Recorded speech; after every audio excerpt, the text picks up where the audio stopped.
Nice. I'm gonna see if I pop up on Twitch. See if Twitch likes it. Or that I'm on live. What? Uh-oh.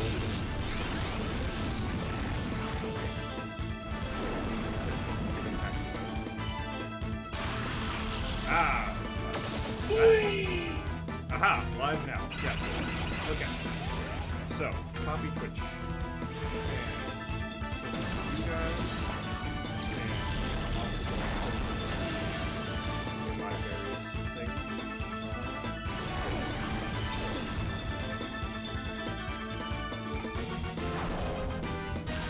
Joe, where did you get that cool display?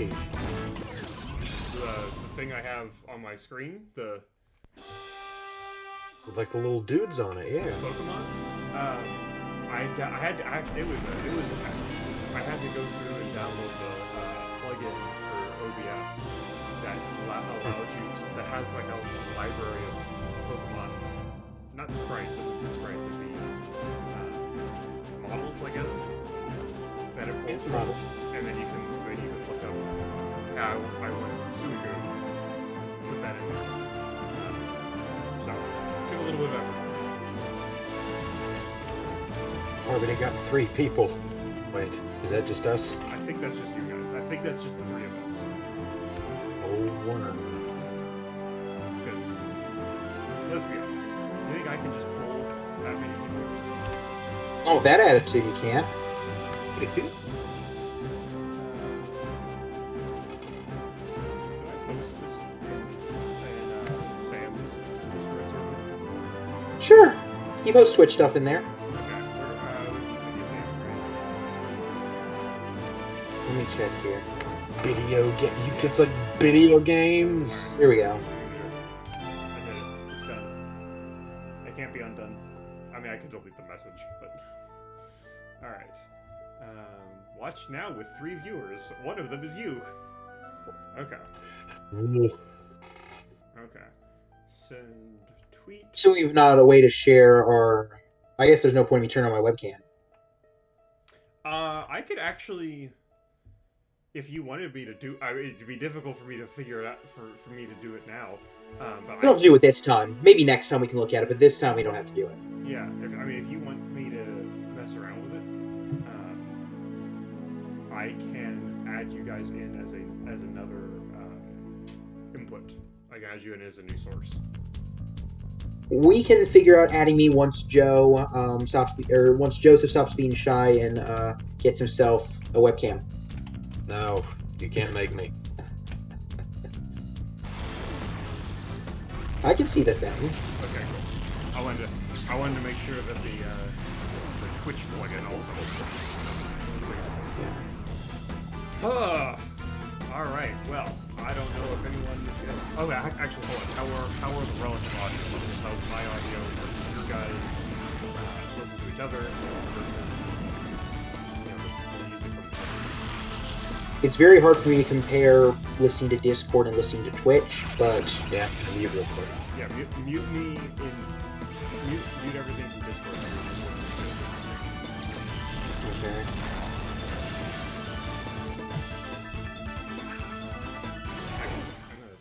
I'm just gonna take this down anyway.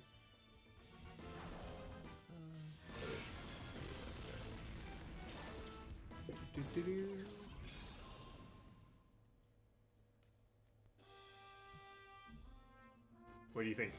Surprisingly not easy to mute people in Discord. There we go. Who'd have thought? I'm very loud. Hang on. We. Yeah. Can I see? I can't see those things. Interesting.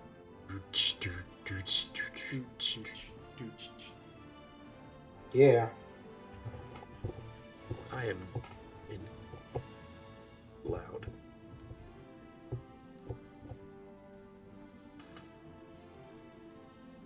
Oh, I forgot that I didn't actually pick one. Oh crap. Oh well. That's fine.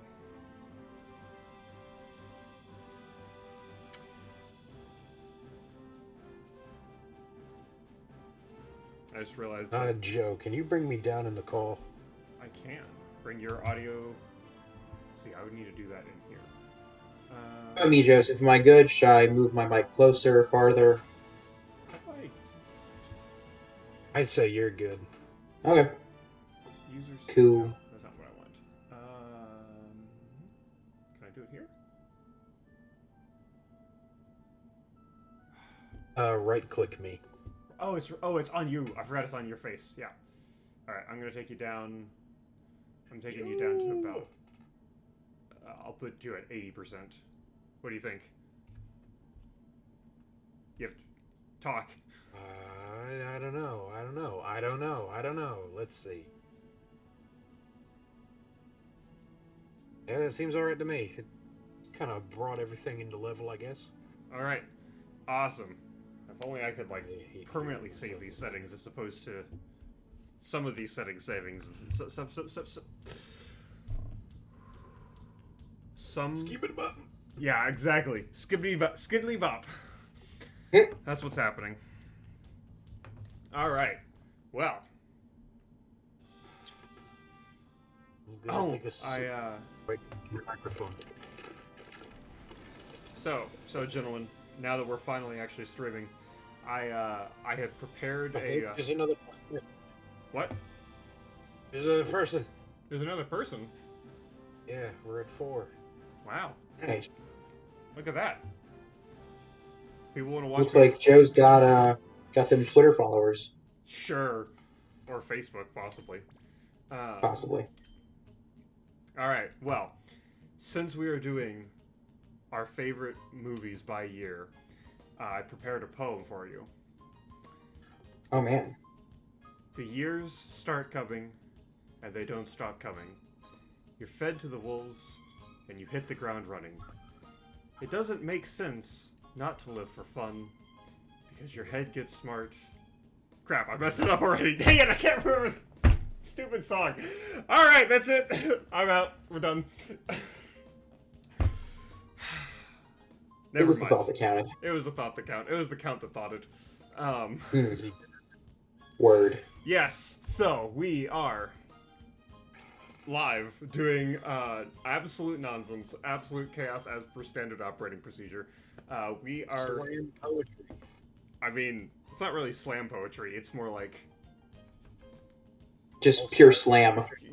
It's more like just pure nonsense. That's what it is. But we are. We've decided to kind of merge, at least for right now, the streams and background noise into one exhilarating, thrilling entertainment experience. And to start this off, we are going to be discussing our top favorite movies by year, starting from the year that the oldest of us was born in, and then progressing forwards. And we were originally going to try to pick a favorite animated and live-action movie, and I failed. The instructions were unclear, and I failed to appropriately satisfy those requirements. Miserably. Yeah, I mean, is anyone surprised? Is anyone surprised that I don't know how to follow instructions? Because I'm not surprised. So we will instead just, I don't know, be giving like 2 favorites from each year, I guess. Yeah, that's what I'd say. If you didn't do a animated and live action from each, I'd just say choose your 2 favorites from that year. But before you go with those, name all of your honorable mentions that didn't quite make the cut. All right, that'll be the plan then. Am I going to go first? Yeah, I'd say for this, for as long as we're doing these by year, we'll just go by age order. So since you're the eldest, we'll just have you go first, then me, then Joseph. Let's just do that. All right. Well, and also, by the way, just so you guys know, for Pokemon, I'm once again playing Colosseum after like 2 months of not doing anything in this game. We have 2 more Pokemon to catch, including one in this Colosseum area. We have 2 more Pokemon to catch, and then I can go to the final post-game area and be done with this game forever. But we'll burn that bridge when we get to it, maybe. So, I am apparently an old man, having been born in the year 1996. So I don't know if you're older than that. Congratulations, you're officially actually old. So, two movies that are not good movies, but they are ones that I have great nostalgia for. Right? They're ones that like these are not actually movies that would be put on any top of all time list. One of them is All Dogs Go to Heaven 2. I've never watched the first All Dogs Go to Heaven.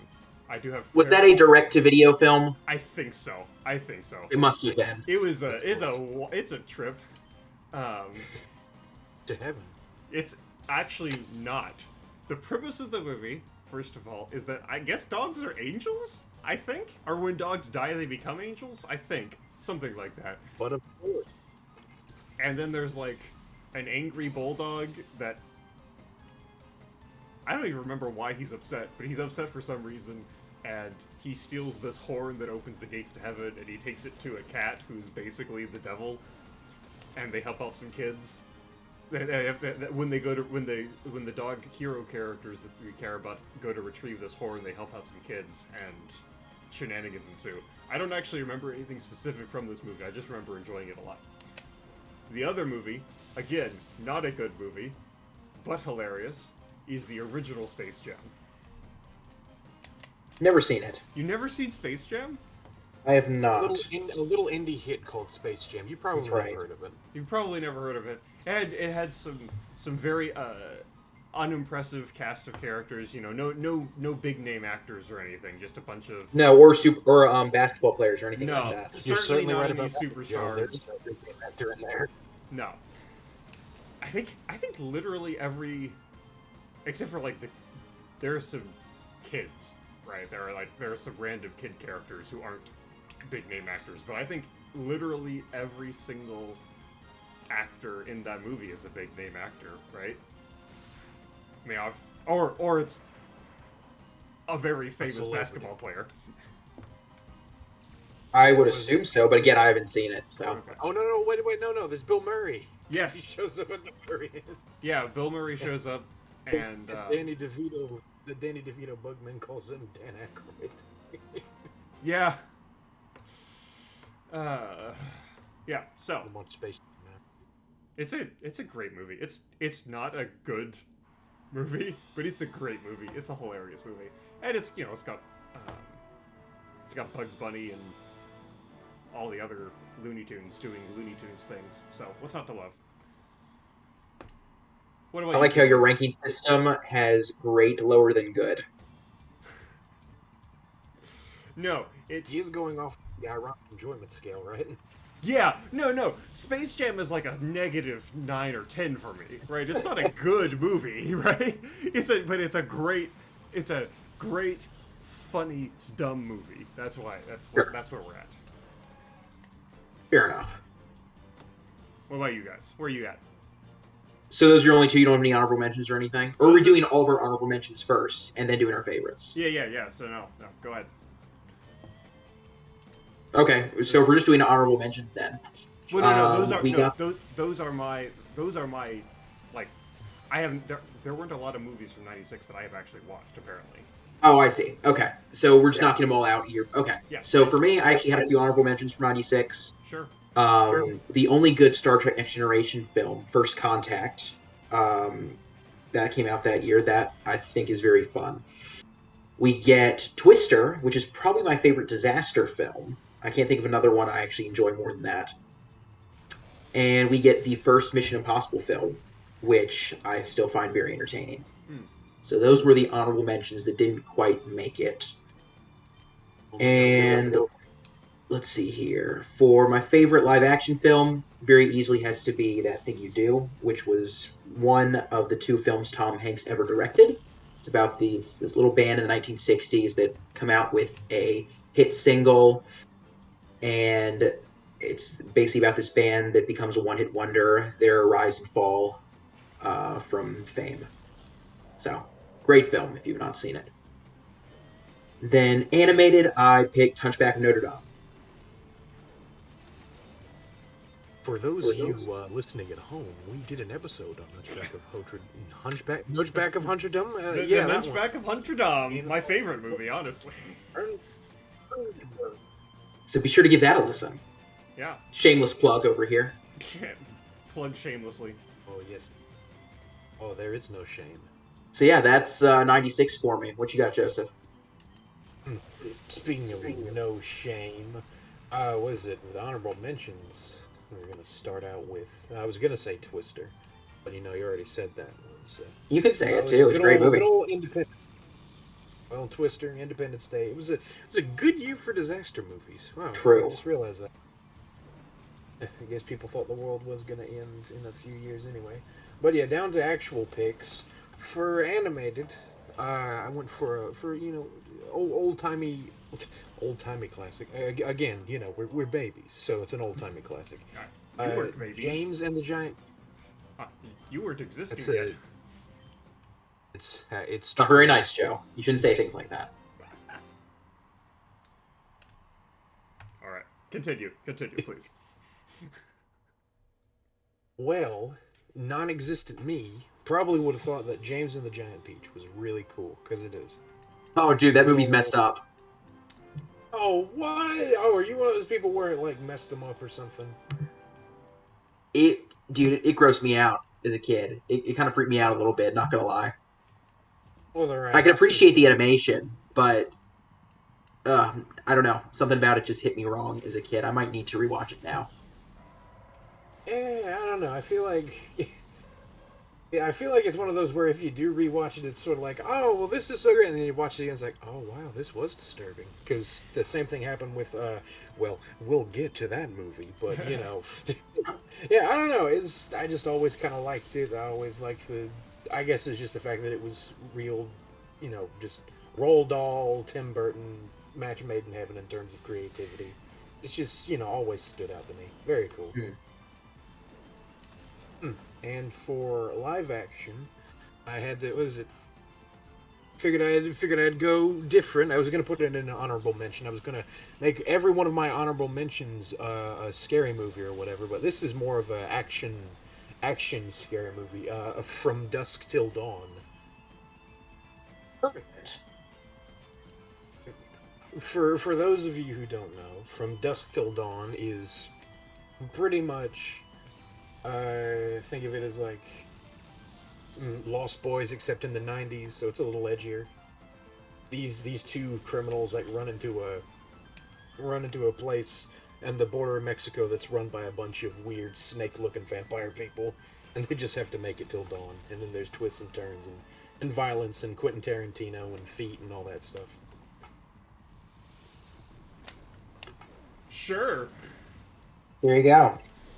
Oh, that's the one directed by Robert Rodriguez. That's right. Yes, Mr. Rodriguez. I think this is my favorite thing out of his, except for another pick, which we'll get to. Ooh, Spy Kids 3. I mean, yeah. Okay.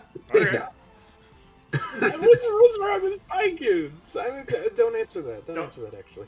All right. You know what, Joe? We can salvage this. All right. So next year, 97. I do have an honorable mention, because the first Jurassic Park came out before even I was born. That's how old that is. It's even older than I am. So I'm going to have Jurassic Park Lost World as an honorable mention to harken back to the fact that Jurassic Park is excellent. Because we can't actually include it on this particular discussion. Also, again, shameless plug. We did an episode on Jurassic Park, so 2 episodes technically. So feel free to go and let's see how many plugs we can get away with this entire episode. Oh, I'm planning to have nothing but plugs this entire episode. So fantastic. And then again on the list of movies that I greatly I'm reading the wrong line on my thing. So never mind. Movies that I think are actually good. Hercules, which again we've also done an episode on that, so go listen to that one. Jack, you should be in the chat, just dropping the Spotify links as I mention these things. I can do that. Yeah, give me something to do. Yeah. Here you go. I'll start off for a drinking game of water, of course. We are talking about our podcast. Yes, we are doing our podcast while I'm playing Pokemon. It's a hybrid format. Ooh. It's a hybrid format. Yes, the goal is we're gonna take this. We're gonna take the stream and take chunks of that and turn that into the podcast. That's the goal. So, Hercules is, of the Disney movies that have come out since I have been alive, is my favorite. I think that's, which is it's a movie that I've gone like full circle on. I went from loving it as a kid to, as I got older and I knew more about Greek mythology, I started hating it because it's like, oh, it does Greek mythology wrong. And then as I got older and learned even more about Greek mythology, namely there is no canon, it's all just made up and you can just have whatever you want be true, I started loving it again. So, and it's got the nostalgia factor, so that's great. And then the other movie, these are two animated picks, so Princess Mononoke, which is, I think, hands down, Princess Mononoke is the best of the Studio Ghibli movies. There are others that are great. I think that one is the best. So. Yeah, I figured you'd have those two there. Yeah, obviously. I mean, come on, they're Hercules and Princess Mononoke. Great. Oh, and thank you, Joseph, for reminding. Thank you, Jack, for putting the link to the podcast on the thing, and thank you, Joseph, for calling out the name of the podcast, which is, as he says, background noise. All right, It's true. Type. All right, is it my turn? Don't have it in me. go ahead. All right. So let me see here. For 97, a few honorable mentions. We have Liar Liar, which is one of Jim Carrey's funniest, in my opinion. We get Good Will Hunting, which I is need to watch that. both Robin Williams and Matt Damon at some of their best, and got some great dialogue and just conversations. That film, very well done. And very recently, I finally got around to watching Titanic, which, while not a masterpiece, is very well done, and I very much enjoyed watching it. So those are all honorable mentions. We're going favorite animated flick. Here's probably the first and not the last hot take of the evening. Over Mononoke and Hercules, I have put the Pixar short Gary's Game, which is actually my all-time favorite Pixar short. That's a good Pixar short. Can we get a referee in here? Is it allowed? Hold on 1 second. We'll allow it. Yeah. Fantastic. So that's definitely favorite animated feature. And then favorite live action feature, I've gone with Men in Black. Ooh. Because here come the Men in Black. There are so many classic movies that I have not seen. We're gonna have to fix that. I know. Listen, this is my advertisement for you guys. For whenever you guys are both free, come over to my apartment and we'll have movie nights. We'll fix these problems. Fair. Fun fact about Men in Black: that was the very first film I ever watched on Netflix's streaming site when their streaming first became a thing. Interesting. Ooh, Now, back in the day. is it the first one that you watched, or did they wipe your memory of watching any others after watching it? I mean, you never know with Netflix. Isn't that what the Men in Black do? Don't they have the Or with Men in Black. They have the It's thingy- true. I see what you mean there. Yeah. So if they would do it after some of the things they've done. Yeah. that's fair. I mean, even if they did, who am I to say? How would you know? That's the How would I know? Exactly. All right, that was your So yeah, that's 97 for me. yeah. Mm-hmm. Well, 97 starts with an honorable mention in the sense that it's not exactly a show. Well, it is a show, not a movie, but it was listed under Letterboxd's little thing. So it's just like, yeah, I remember that. Well, You I remember? remember it because, again, not alive. I don't remember, but I know it's Spawn. Todd McFarlane's the first Spawn. animated Oh gosh. adaptation. No, the animated one, the Oh, series. okay, okay. Don't worry, no, don't worry. I have some standards. Oh, I was worried. We're good. Okay, I've actually heard that is a good show. Yes, it's pretty much Todd McFarlane off the page onto an animation cell, and very cool. And after that comes the satirical favorite, in the sense that I like him in the satirical way, or anything like that. So it's Starship Troopers. I can't speak tonight. Paul Verhoeven's just, I would say his best one. Just out of all his films, it pretty. You guys know what I'm talking about? You seen Starship I know of Troopers? it. I know of the film. I've I just don't. never seen it. I don't think I've even heard of it. Ooh, well, it is great.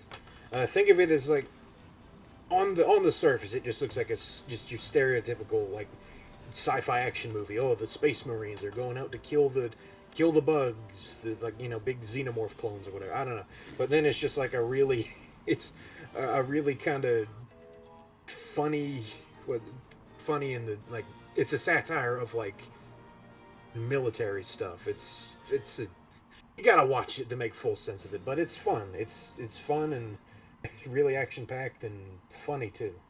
And of course, it's what is it? Made by Paul Verhoeven, the guy who made RoboCop, Total Recall, all that jazz. So he's got some good stuff behind him. Fair. And this one, I should open with this one because I put Hercules for my animated take because not much came out in '97 in terms of that regard. Oh, I just got an email. Let's see what it is. Joe's email. The Deep King. He sounds like an expert trainer, though. I wonder what kind of Pokemon he uses. Probably evil Pokemon. Alright. Back to it. No, I don't want to talk to you. Stop it. Stop. Thank you. Alright. Yes, I'll be entering this. I want to talk to you, nerd. I don't want to talk to you, nerd. I mean, he looks like a minor, so... a minor as a person who goes and mines things, not a child. ER, not a war. Thanks for clarifying. Yes, I had to specify. Alright. That brings us up to 98, correct? Mm-hmm. Alright, so, I will have... This is actually a hard... I will make this one... I have 3 that I want to talk about, so I have to make one of them my honorable mention. I will make Scooby-Doo Zombie Island my honorable mention, because... Oh, man. Confetti! Scooby-Doo Zombie Island, I think, is the best of the... Well, I was gonna say the best of the animated Scooby-Doo movies, but the live-action Scooby-Doo movies aren't good, so it's the best of the Scooby-Doo movies. I was talking about this before stream, how it's one of the few Scooby-Doo things that I think is actually good, as opposed to, oh, I remember Scooby-Doo and I have nostalgia for it, so I like it. Like, I think Scooby-Doo Zombie Island is actually a very good Scooby-Doo thing. One of the best of the Scooby-Doo things. Nice. So, did he just poison his... What? Did he just Oh poison... yeah, there's Pokemon. I'm sorry. Why is he poisoning his own team? What the heck? Do they both have facade? Oh yeah, this is what is it? This is the favorite movies from years we've been alive. So from '96 to was it '09? This run? That's for this part 1, if you will. Yeah, 2 parts. We'll do it in 2 parts. Through 2009, yeah. It seemed like an interesting concept instead of like, oh, top 10. It's like, yeah. Yeah, not top 10, just like actually counting through year by year. Yeah. Yeah. So... A lot of my favorite movies are a lot older than I thought. Yeah, I have found, when I was going through the list, that all of the movies that are in the 90s that I watched were animated movies, because I didn't watch any, like, real live-action movies back then. Anyway, let me get back to the actual list, now that I got distracted by Pokemon. So let me talk about Pokemon. Pokemon, the first movie, came out in 98, excuse me. And since I'm playing Pokemon right now, it would be remiss of me not to include that on my list of favorite movies. But I also think that the first, just like I think Scooby-Doo Zombie Island, I think is the first Scooby-Doo movie that isn't like just an episode of the TV show but turned into an hour and a half. Zombie Island is the first actual like proper Scooby-Doo movie. Pokemon, the first movie, is obviously the first Pokemon movie, but I think is also the best. I mean, it has lines and it has like actual philosophy lines in it. Like, I see now the circumstances of one's birth are irrelevant. All that matters is what one does with. I see now that the circumstances of one's birth are irrelevant. Is what one does with the gift of life that determines who you truly are. Like, sounds like a deep philosophy argument, and it's said by a giant psychic cat as he's trying to murder a different psychic cat, and then he realizes that he shouldn't be trying to murder this psychic cat. So, I mean, how can you not love that? But the actual best movie from '98, which if you guys don't have this on your list, I'm going to be very disappointed in you, and I'm going to come to your guys' houses and stab you. The Prince of Egypt. In Minecraft. No, in real life. Minecraft. No, we're in real There's life. something wrong. But Prince of Egypt, which is, I mean, what can be said about it that hasn't been said by better, more articulate persons? Easily. It's. I mean, it's an excellent. It's not a. It's obviously anyone who's actually studied their Bible knows that it's not actually a perfect representation of what happens in Exodus. They take some liberties, obviously, but it does a very good job of conveying like the core message of what's going on there. Not a perfect adaptation, but a perfect movie. Yes, I think that's a great way to sum it up. Thank you, Jack. Mm-hmm. I'll pass, and I'll just let you take over from there then. Sure, yeah. So, honorable mentions for 98. You've Got Mail, which is a very cute Tom Hanks, Meg Ryan film that's one of my mom's all-time favorite films, if not her all-time favorite. So that's a fun film. Bug's Life, which is just peak Pixar for you. Solid. It was very hard for me to choose a favorite live-action film. I went back and forth between these two. But I left this one as an honorable mention. Mask of Zorro. One of the best films of the 90s. Just swashbuckling fun at its finest. Definitely worth a watch if you've not seen it. But getting to the best and favorites of 98, we've got for animated, of course, Prince of Egypt. And live action, I had to go with Truman Show. Very good. Which is probably... I talked about Liar Liar earlier as one of my favorite Jim Carrey films. This is, I think, without a doubt, my favorite Jim Carrey film. So yeah, that's 98 for me. Good choices. Good picks. I was gonna go with the easy pick of Prince of Egypt, so that's why it's going on honorable mentions. I wanted to be a special butterfly, and what is it? So is. As a result, so is was it Mulan, which is I don't know. I'd say that's probably my favorite Disney movie. So there's that. I do like Mulan, but my pick was Scooby-Doo Zombie Island. So this. Go ahead and get that out of the way. We've already sung the praises. It's very cool. Very good. It's got zombie pirates, people. It's got zombie pirates. And there you go. Civil War soldiers too. That's And werecats. Different time. It was 98. It's a good movie. Oh yeah. So I picked for the one just number one. I would say is probably Saving Private Ryan. Ooh, I still have not seen that. I do want to. Same. Think of it as it's like Starship Troopers, except in World War II and serious. Which makes no sense if you've seen neither. Yeah. So perfect. Hey, here's this movie that you haven't seen. I'm going to reference another movie that you haven't seen to explain it. Does that make more sense? No? That's the joke. I know, I was explaining the joke. We've gone into 3 layers of insanity, and we're only in '98. What happens when we hit Y2K? Anyway, pretty much it's about it's set during World War II. It starts on the day of the D-Day invasion of Normandy, and pretty much it follows a group of American soldiers led by Tom Hanks. Another Tom Hanks jam. Well, it's an ensemble film definitely, but Tom Hanks is the leading dude.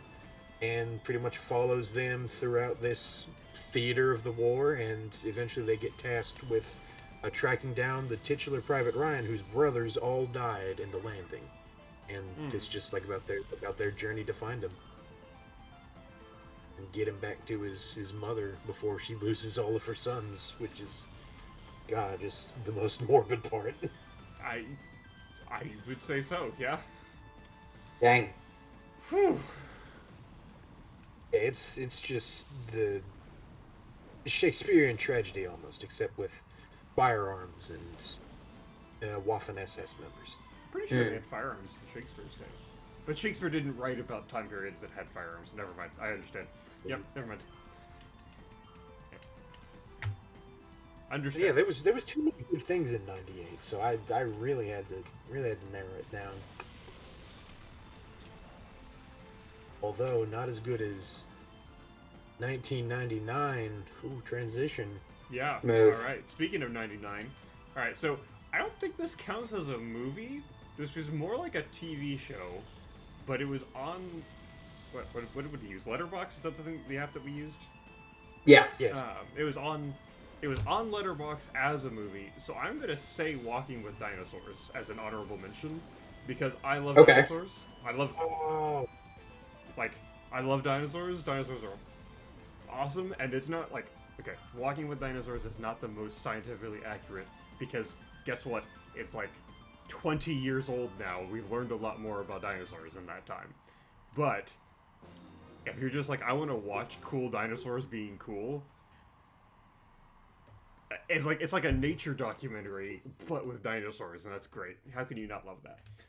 There you go. Another honorable mention, just because I think this is the other Scooby-Doo movie that needs to be pointed out, which is not Scooby-Doo Witch's Ghost is not as good as Zombie Island, but I do think it is the second best. So, just giving that its honorable mention. This is the first year where I actually accidentally followed the instructions. So I actually have an animated favorite and a live action favorite. Animated favorite is Tarzan, because it's not my favorite Disney movie, but I do think it is an excellent Disney movie. And then live action movie is The Matrix. Well, of course. Because it's The Matrix. I don't know because it's The Matrix. I don't know that I need a description of that. Like, it's The Matrix, obviously.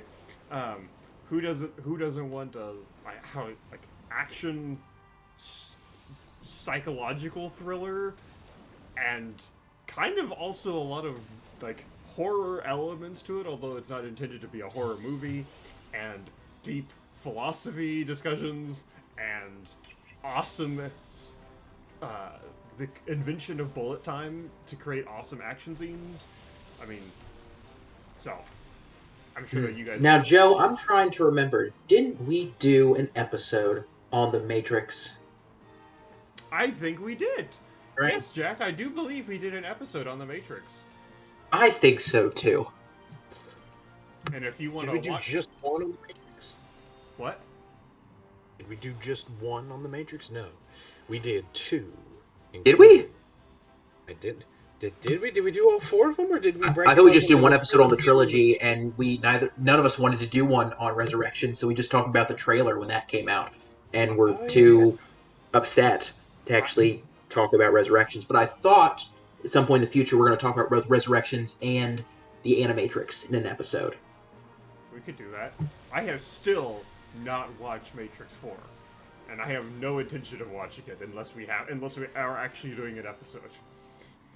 It'd be fun to trash on, kind of like an Eternals thing. Oh, okay, fair enough.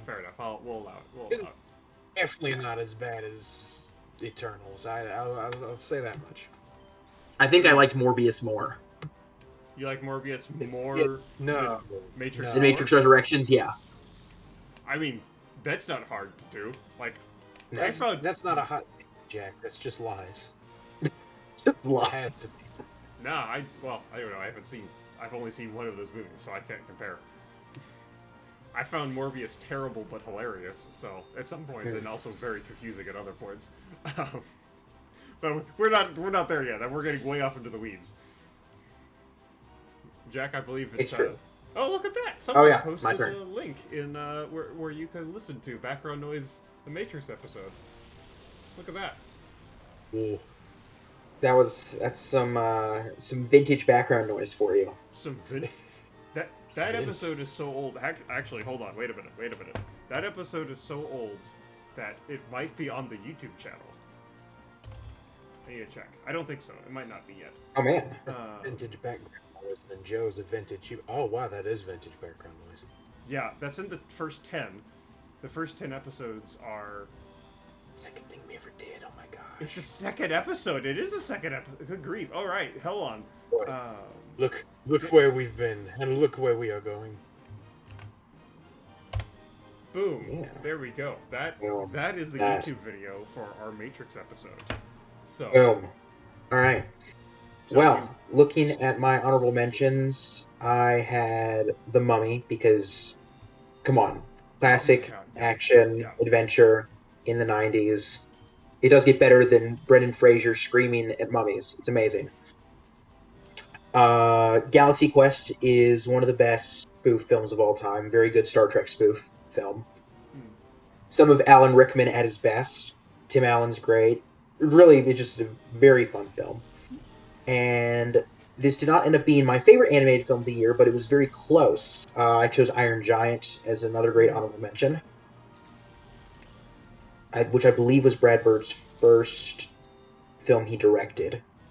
And he went on to direct many other films that I'm sure will be on our lists. But getting to the favorites. Top animated film for me, actually I'll just get it out of the way. Top live action, of course, is The Matrix, because it's The Matrix. Top animated film for me is Toy Story 2, which I'd have to go back and check, might actually be my favorite Pixar film. Interesting. Interesting choice for the favorite.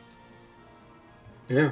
So that's 99 for me, which is actually when I officially enter the picture. So into the picture? Into the picture. Because we're talking about movies. Ha. Haha. Totally intentional. Yeah. That was... I assumed you were being intentional. I'd be disappointed if you Absolutely. Were. So. Yeah, so moving on to Mr. Joseph. Would you stop throwing seeds around, please? Hey Jack, that's pretty cool. Well, I want to talk to you about today's sponsor, HelloFresh. No, we are not sponsored. Don't do that. I'm never gonna Buy fresh. I'm deflecting because my honorable mentions are not nearly as cool. Well, actually, I'd say they probably are. This was the year that gave us the Blair Witch Project. So, is it really? I don't know. Yes, found footage. Yep, the birth of the found footage. Well, yeah, it's when people invented cameras. The in-goodening, I suppose. The in-goodening of the found footage genre. Because I think the first one was some obscure thing from the 80s. I'm not sure. I'm a little rusty on that knowledge. But yeah, they gave us the Blair Witch Project, the story of three know-it-all college students who go off into the woods and, just slowly get mentally tortured, in real life, sort of. It's the behind the scenes on that is very interesting, just horrifying as well. So, there's that. And then on a lighter note, my other honorable mention is Disney. Yes, that's right, Disney's Sleepy Hollow with Johnny Depp in it. And what is it? Oh man. Isn't Christina Ricci in it, who plays Wednesday in Addams Family? Yes, How? she is. She's the. Yeah, no, exactly. And so was Ian. Was it Ian McDermott? Oh, Palpatine. Palpatine. Nice. Yeah. How have I not There's seen so many big this? names in there too, and there's I've heard of it. I saw the trailer for it, but never watched the movie. How of have I course, not heard of this? This seems like it'd be right up my dude. alley. Really, you've never heard of it? Oh, I figured that'd be like right up your alley. I yeah, mean, that's like exactly the kind of thing that I would watch. All right. it's so weird. I'm pretty sure Tim Burton had his mitts on this one too. I can't remember. I mean, He directed that one. I could be wrong. I think you're right. Yeah, it's a lot of the set design feels very good job, Burton. Metagross. Hmm. But yeah, it's honestly I'm gonna switch my animated pick because my animated pick was the Iron Giant, which we all know the Iron Giant's good. So it's It's a true. I'll switch that and oof, I'm gonna come in with the steel chair and break the rules. Sleepy Hollow's my one pick, and my other pick is the Green Mile. Hmm. See that? I've heard that's very good. I've heard the name. Guys, I've never seen the Green Mile. Oh my gosh, I can't. it's actually it's not a bloody, disgusting horror movie. So that's one thing that would be a good reason to watch it. I know I've got a type. You just, but yeah, pretty much it's well. First of all, it's made by just one of my favorite writers and directors actually, Frank Darabont. He did the first seasons of The Walking Dead, and he did the remake for like the. Okay, well oh no, he did Shawshank Redemption. Yeah, no big deal. Just Shawshank. And, you know, just Yeah, just casually as you do.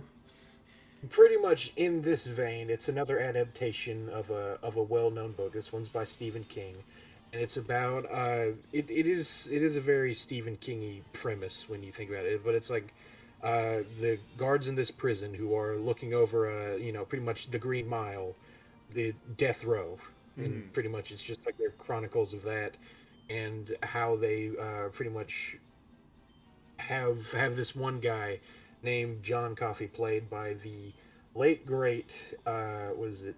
Oh, I almost said Michael Clark Duncan. I almost said Kevin Michael Richardson, but no, that's another guy.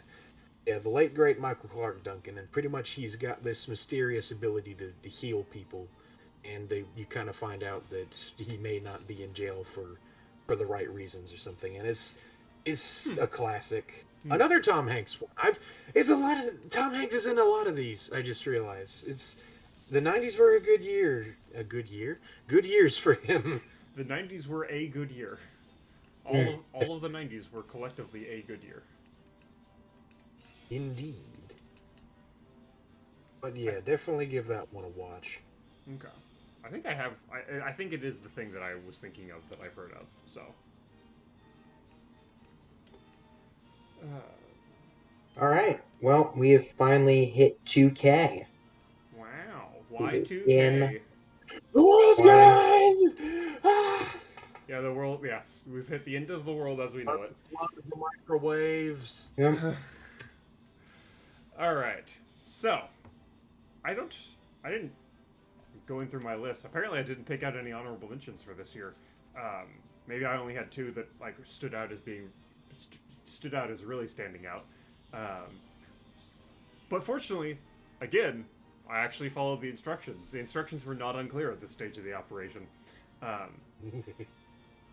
Emperor's New Groove as an animated movie, because let's be honest, Kuzco is the best of the Disney princesses.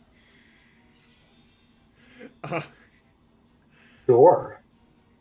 He says, tongue firmly planted in cheek, obviously. Right. Yeah, but great. I mean, hilarious movie. Not at all like a serious, but fantastic movie. And then we have live action movie X-Men, because that first X-Men, that 2000 X-Men movie, is the thing that created the modern superhero genre as we know it today. Like Spandex and all. It's true. It's the thing.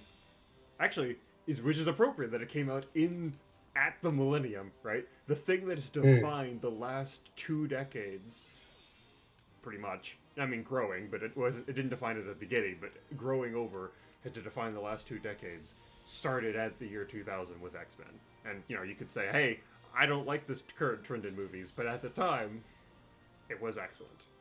So it was excellent. All right, I'll sing myself out. And you're done. Okay.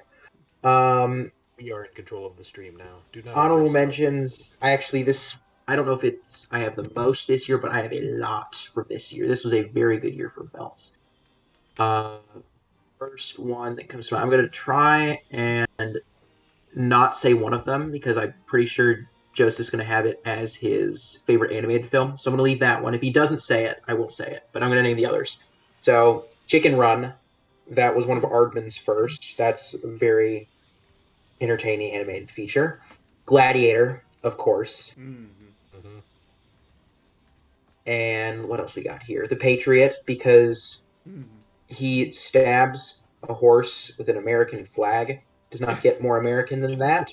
I'm just going to say that right now. He stabs a British clear. horse. He stabs a European horse with an American flag. Yes. That's it. That's peak. We've peaked. Yep. Very underrated time travel film I like called Frequency. That was Dennis Quaid and Jim Caviezel. Excellent. And let's see here. Best animated feature, of course, I chose Emperor's New Groove. And favorite live action film, I chose the M. Night Shyamalan underrated feature Unbreakable, which was Bruce Willis and Samuel L. Jackson. Most underrated superhero films, in my opinion. I thought you would pick that. Speaking of superheroes, yeah, very, very nice. Yes, yeah. Different take on superheroes. Actually, I wonder exactly which came and out. Actually interesting. What the heck? Why did my computer just glitched out on me? Okay. Yeah, I mean, I was like trying to make them as realistic as possible, really, right? I would kind of say that's the... Yeah, very grounded. Mm-hmm. Trying to make it as like... Yeah, this probably wouldn't actually happen, but you could believe that it would happen. As opposed to X-Men, where you're like, hey, yeah, this guy could shoot laser beams out of his eyes, and this other guy could just control magnets with his brain. This is totally real, right? Exactly. Out of all the... What is it? Out of all the philosophical ties that ground those movies a little bit, I don't know. I can see the through line on Unbreakables a little better instead of it's me not like humans. Kill. Yeah. I don't remember. Yeah. Well, it's on to you, Mr. Joseph. 2000 was a wonderful year for horror. No, don't worry. I'm not actually. I almost did the horror movie for every year thing, but I'm not going to. But my honorable mentions were very good. Okay, by the way, I lied. My first honorable mention is Pitch Black. You know, the one with Vin Diesel in it. The Riddick film? Yeah, it's pretty much the first film where Riddick is a character in, yeah. I haven't seen it, but I want to. Oh, yeah, it's interesting. It's a very... I don't know, it's just kind of different. It's pure sci-fi. It's nice. Kind of in the vein of Alien, I'd say, but a little different. And then this is just a classic all around one, I'd say. Remember the Titans. I hate to say I've not seen it. Oh well, it is very much kind of your. Some people call it Oscar bait, I guess. I can't remember if it won any Oscars, but it's like it's got Denzel Washington and it's about pretty much a football team who gets their coach replaced, and it's like Denzel Washington's trying to whip him into shape or something. It's been a long time since I've seen it, but I got fond memories with it. Now you ready? To the actual. I have seen Remember the Titans. Remember the Titans? Remember the Giants? Remember the... What is it? There's Facing the Giants, and there's Remember the Titans. Yeah, I think there's Remember the Giants, too. Whichever one you were talking about, I have seen. Sorry. The one with Denzel Washington. Yes, that one. I have seen that one. I was mildly distracted because I just lost, and I'm very upset. I just realized, somehow, I don't know how this is possible. I have never actually seen all the way through a Denzel Washington film. Asp. I know. You, I Listen, told you the hot takes were if coming you've in seen part of hot. his performance, you've seen most of the rest of it. I'm just kidding. He's great. Mr. Washington, don't sue me. yes. What are But the odds on that? to, What are the odds that he's listening to this podcast or watching this live stream? I, I know you're a super fan, Joe. You're gonna send it to him anyway. You don't have to lie to You us. and Denzel are tight. Sure. My last honorable mention is How the Grinch Stole Christmas because Oh, But man, anyway, now that I got that confession out of the way, Joseph, you may continue. that's all right. It's just fine. Okay, I also lied. Not last honorable mention. I'm really not following the list. It's sort of a. I think it was a TV movie, but it's Batman Beyond, Return of the Joker, There the it is. last. I think it was the last of the. I think it's like the web DC universe or whatever it is, or I can't remember what it is, but you know that particular style of animation that DC used for the longest time. yeah. Like Yep. I think that was one of their last movies that they Yeah. did that in. It is really cool. Mm-hmm. Now for my actual picks, I've got American Psycho with Christian Bale as the titular American Psycho, and Morbius too. What? Yeah, that one. You have That one Morbius threw you too? for a loop. No. That one threw you for a loop. Morbius is in the movie. Jared Leto. Oh. Oh, the actor. Morbius 2 was released in 2000. What? I was like, hold on, wait a minute. Is this a Star Wars thing where they released one of the older? One I of mean, the, that is just crazy enough that Jared Leto would do it. We've got a Mandela effect going I- on. Yeah, that was a Morbius. That was actually a reboot that was last came out. That's why it wasn't any good. Oh, well, okay then. I believe you. Hello, Time Police. All right. Anyway, and then the animated pick is "Thank You for Saving It, Jack." It's Road to El Dorado. Everyone loves it. The Road to El Dorado. He saved was Batman Beyond. El Dorado, while a very good film, was actually did not make my list. Ooh, all right. All right, we still got the differences. We're still got the content. Very nice. Exactly. So moving on to 2001. All right. The space odyssey. 2000. Yes, that is the Space Odyssey. I don't. Yes, Guys, that is that name. Hey, you said the name of the movie. He's He did the thing. All right. I am realizing that when I made this list, I didn't actually pick out honorable mentions. I just picked out things that I liked, and then was going to cut it down into a top two. So that's the reason why I don't have any honorable mentions for these last couple ones, including this one. But I will say, live action. This is 2001 is when the Fellowship of the Ring came out. Fellowship of the Ring, not rings. Yep, yes. it's just the ring. Yeah, it's just the one ring. I don't know why I Yeah. added extraneous S. I add extraneous S's to things all the time. Like, I go to Barnes & Noble's, with an extraneous S at the end. Anyway, the Fellowship of the Ring came out in 2001. Started that epic trilogy of taking an already epic single book, because it is a single book, technically, and turning it into an epic set of movies. And I wish that future attempts to turn books into movies had not taken a single book and turned it into 3 movies. Maybe we'll talk about that at some other time. Animated, I think my second favorite Studio Ghibli movie, which is Spirited Away, which is very excellent. And not quite as good as Mononoke, because Princess Mononoke is just amazing. I mean, but Spirited Away is great. It's got a dragon in it, and how can you not love dragons? Pronounced Dragon. Actually, yeah, it actually is. It's got a dragons. It's got a Japanese dragon, which are different. It's got a long boy instead of a squat winged boy. So I don't know if they have a different name. It's actually pronounced Ryu. That's how you would say the Japanese name for dragons. So.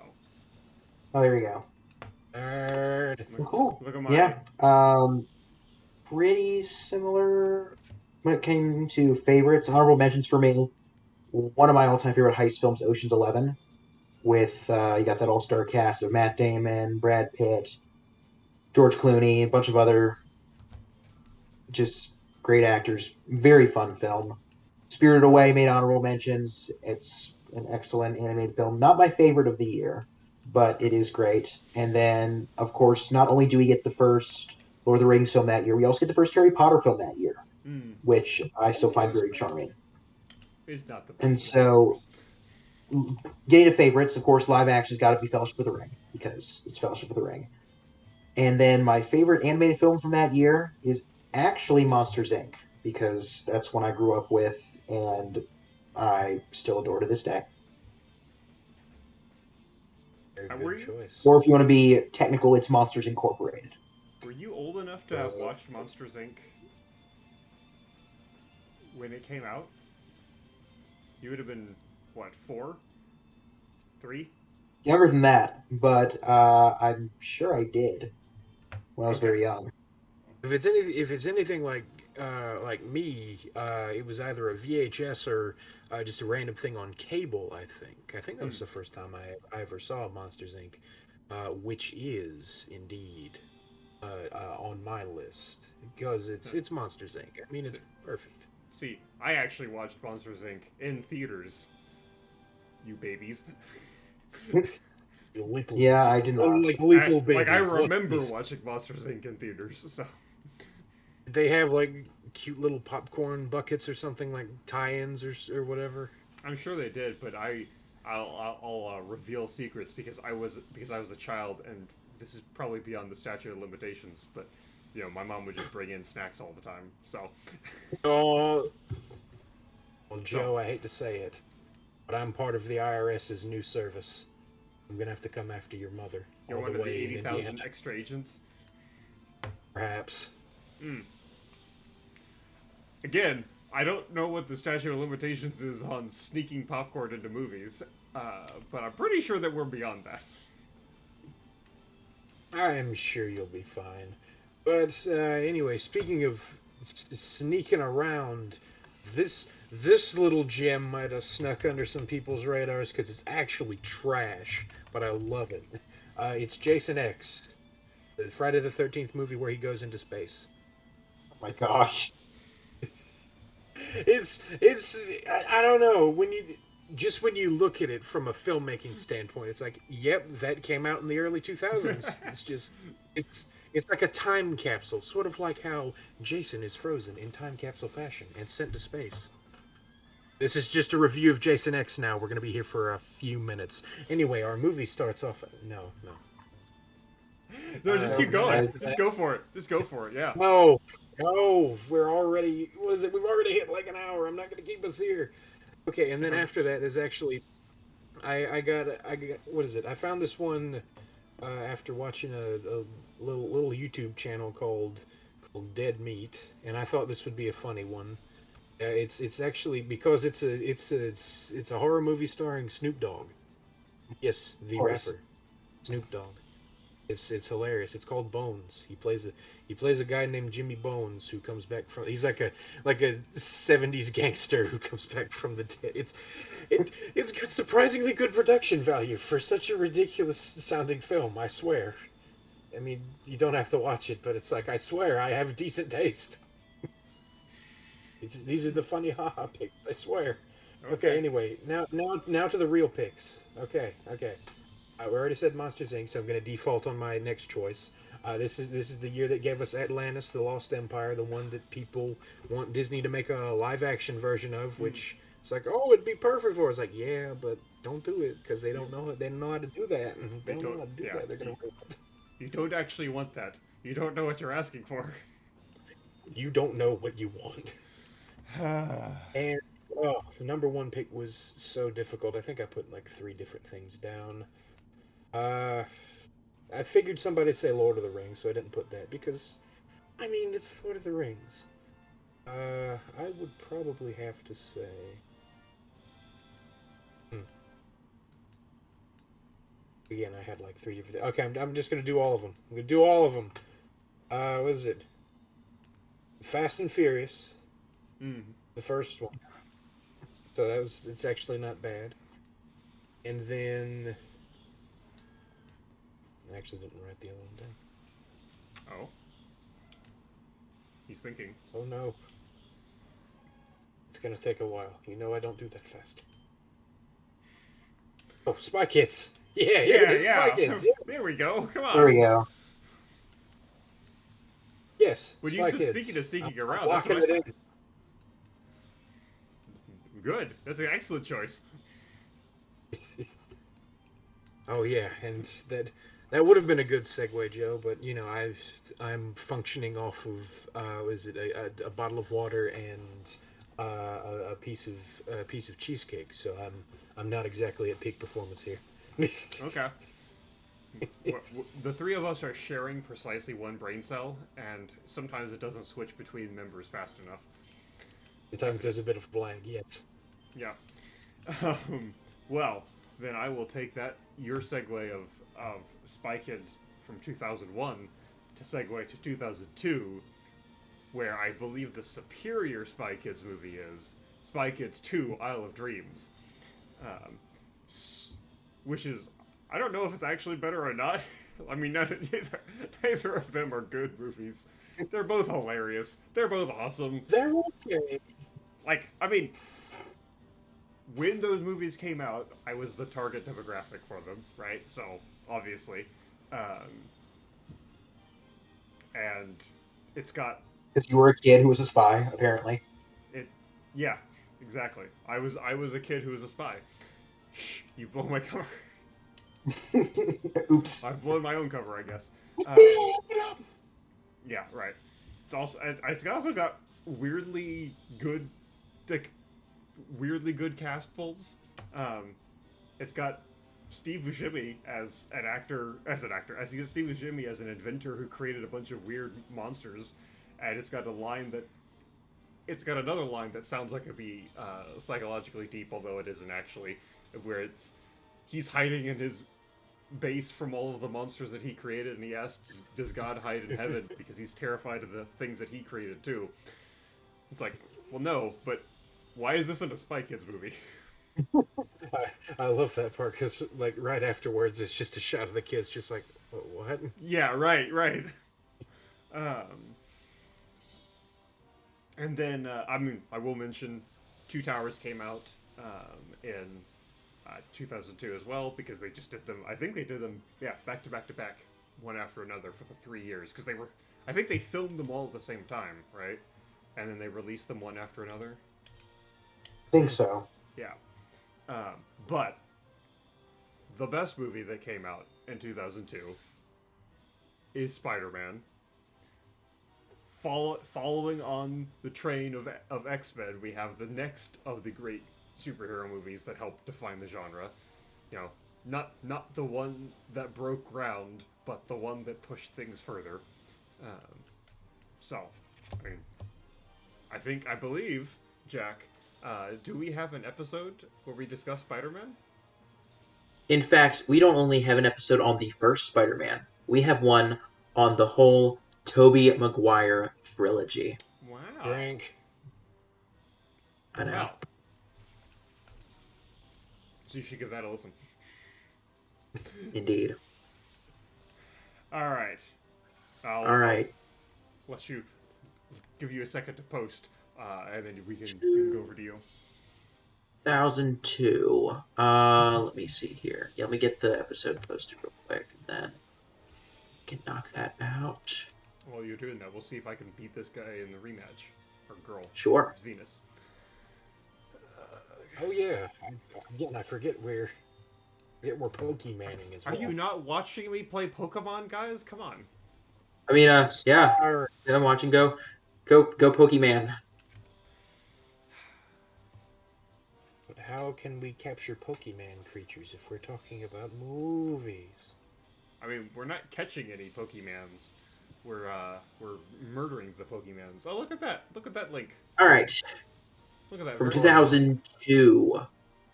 Honorable mentions. I have, of course, the second Harry Potter film, Harry Potter and the Chamber of Secrets. As one Very does. fun film.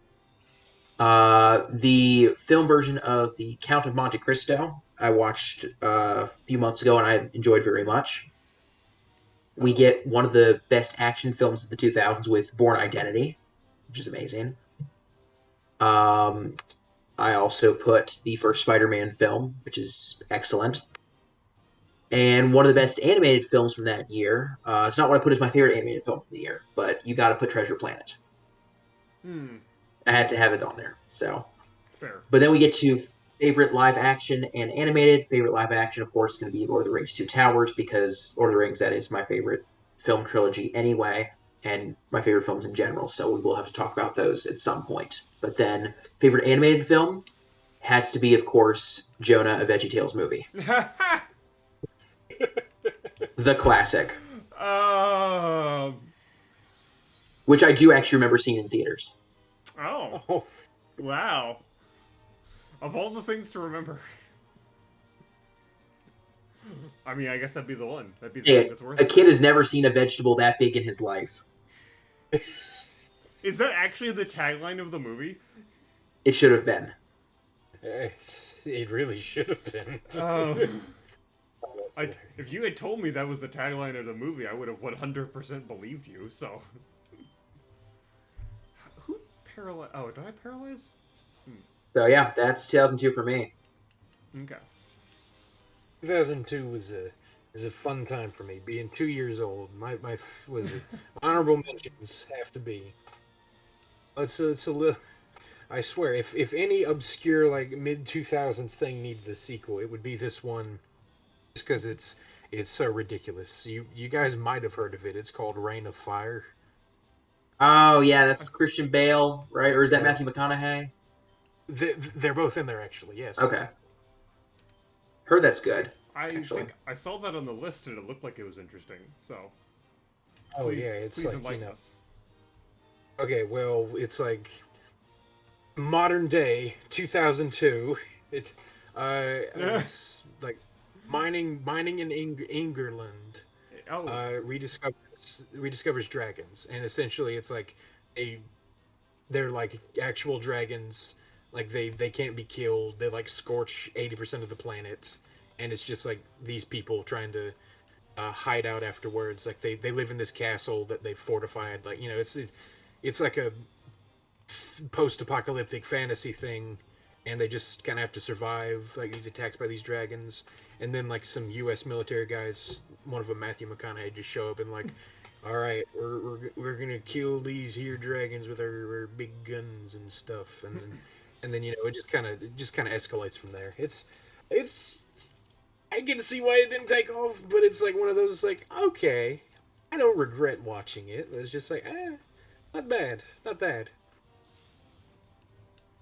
And next on honorable mentions is that in an attempt to ride off the coattails of the Mummy for the second year in a row, they gave us the Scorpion King, and it's just so gosh, bad that I love it. Oh. It's really no, it's fine. It's the first movie I think I saw Dwayne the Rock Johnson in, and realized he was more than the wrestler dude or something. It's not bad. It's not good, but yeah. It's pretty bad. I mean, I'm thinking of. If it's what I'm thinking of, it's got some terrible CGI. I guess I don't actually know how the acting and script is. It's actually there's a decent amount of practicality to. I think it's like just not only was it trying to ride off the coattails of the Mummy, it was also trying to ride off the coattails of Gladiator because Gladiator brought back the Sword and Sandal movie, and this is just that Sword and Sandal, just except it's got Dwayne and it's again what's it Michael Clark Duncan? Yeah, wow, he's another through line through my films. He's so cool. R.I.P. yet again. there you go. But now on to the real picks. For my regular movie, live action movie, it's 28 Days Later, made by a little. I say this unironically by a little indie director named Danny Boyle, again in England, and yeah, I think this was one of his first big successes. I could be wrong, But yeah, pretty much this is where the fast zombie came from. Hmm. Ah, Yep. doesn't it have Wow. Killian Murphy in it? That's right. That is completely right. I think he's the only kind of big name person, or at least I think he became. I don't know if he became big name from this, or if he had a little bit before this. But yeah, I think he's the only big name here. The rest were again this for such a good movie. It's got a decently. When I say low budget, of course, anything under $1 billion is considered low budget nowadays. But Yeah. it's relatively speaking low budget, still really good. Really suspenseful rather than scary because it's like, oh, instead of your typical, you know, Day of the Dead or George A. Romero zombie, it's like these guys are essentially infected people instead of reanimated corpses, Hmm. and it's just like they come after you, and it's pretty freaky. And then of Yeah. course it's just about this group who's trying to survive, and there's a bunch of good character drama and all that stuff. And then on the other side of the spectrum, we've got Lilo and Stitch, my favorite animated movie Another horror movie. of 2000. Nice. Another movie about a horrifying creature Yes, a horrifying and abomination. the people who have to get along with them. I don't know Yeah. if it's because I watched the movie when I was the series when it was coming on the Disney Channel or whatever. But it's just like, oh man, this is the little blue guy and the Hawaiian people, and it's really fun because I want to go to Hawaii one day. Not because of this movie, but it had a little something to do with it. You know, I don't Possibly, remember. I'm pretty sure I watched Lilo and Stitch when it was in theaters.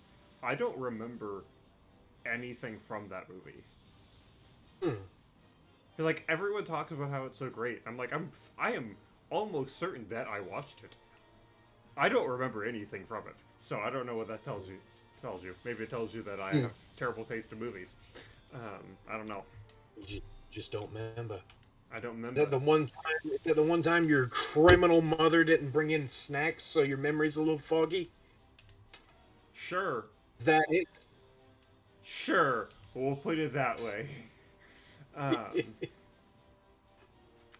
all right. By the way, Joe, Mother, if you're listening, which I'm sure you are, I don't mean it. You're a nice person. Yes, my mother has nothing better to do than listen to us talk about movies and she's also been listening up until we're an hour into it. Yes. Obviously, The editing will save us. sure. Or I'll specifically edit that part in.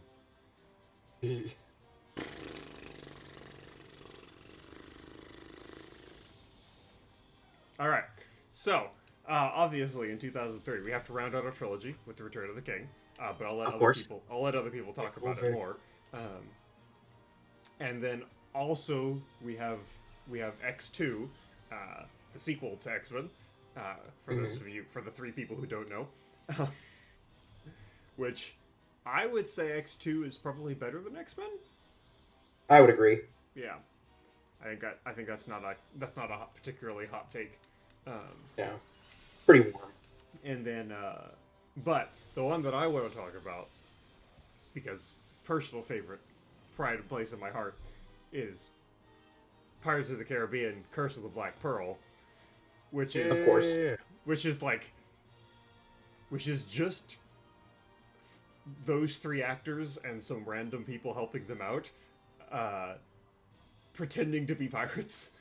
I'm fairly certain there wasn't actually a script to that movie, and it was because Johnny Depp is ad libs a whole bunch of stuff. I know that, and I think Orlando Bloom, right, plays Will Turner. I think he ad libbed he ad libbed a bunch of stuff as well. So it's just a bunch of people in pirate costumes running around pretending to be pirates of the Caribbean, and also there's a curse that makes a bunch of people undead, and we get several awesome fights with undead skeleton boys. What's not to love? It's the best. It is by far the best movie that was made from a theme park ride. Yeah, there you go. So, And it's sad that that's actually a category that has more than one movie. yeah. Oh crap, we're down to one Pokemon again, guys. I need to focus. I need to double down here and focus on the important things. So just give me a minute here. Oh, that's my thing, so I'm not gonna react to Your what you picks? guys. That's my picks. Yeah, Okay, that was the main pick. gotcha. I mean, I know you guys are gonna Uh, talk about the other two, so I wanted to make sure that one got all mentioned. right. Oh yeah. Let's see here. Honorable mentions for me. First one would be Elf, which is a solid Christmas film. Will Ferrell's Yeah. great. Don't need really to say much about Elf itself. X2, like you already mentioned, The Italian Job, which is one of the best remakes of all time. Very fun heist film. If you don't like Mini Coopers after you watch that film, you will. Um, School of Rock is probably my favorite Jack Black film.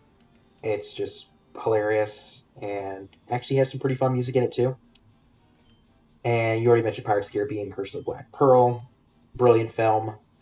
And then if we're talking favorite live action animated, of course I have to choose Return of the King.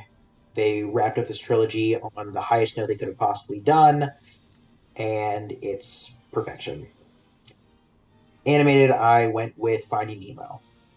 Hmm. So Oh yeah. there you go. Note to And very honorable mention is this was the year that the Battlestar Galactica miniseries came out when they rebooted the series before the show came out, they came out with a miniseries, and this is the year that miniseries came out and was just excellent.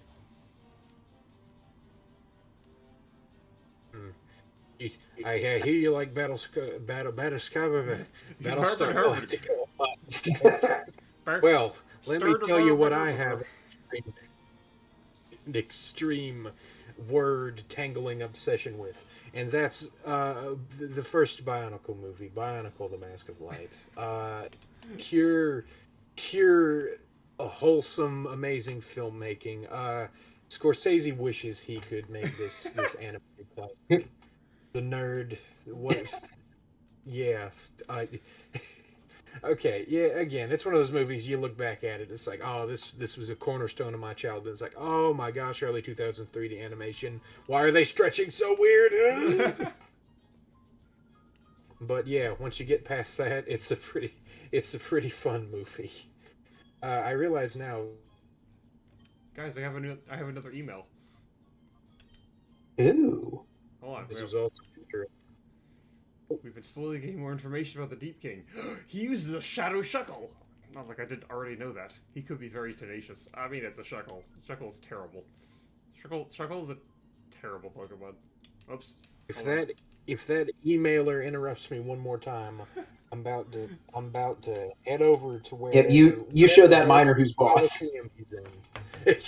I will not hesitate to beat up a minor. I saw you hanging Clip out it. with. Sorry, I thought of a Vine reference. I get it. Carry All right, on. and then it's Spy Kids 3 as another good honorable mention because it's in 3D. Well, there you Hold go. on, wait. Isn't the actor who plays Frodo in Spy Kids 3D? Oh my gosh! Yes, he is. He's the guy. He's the guy. Yeah.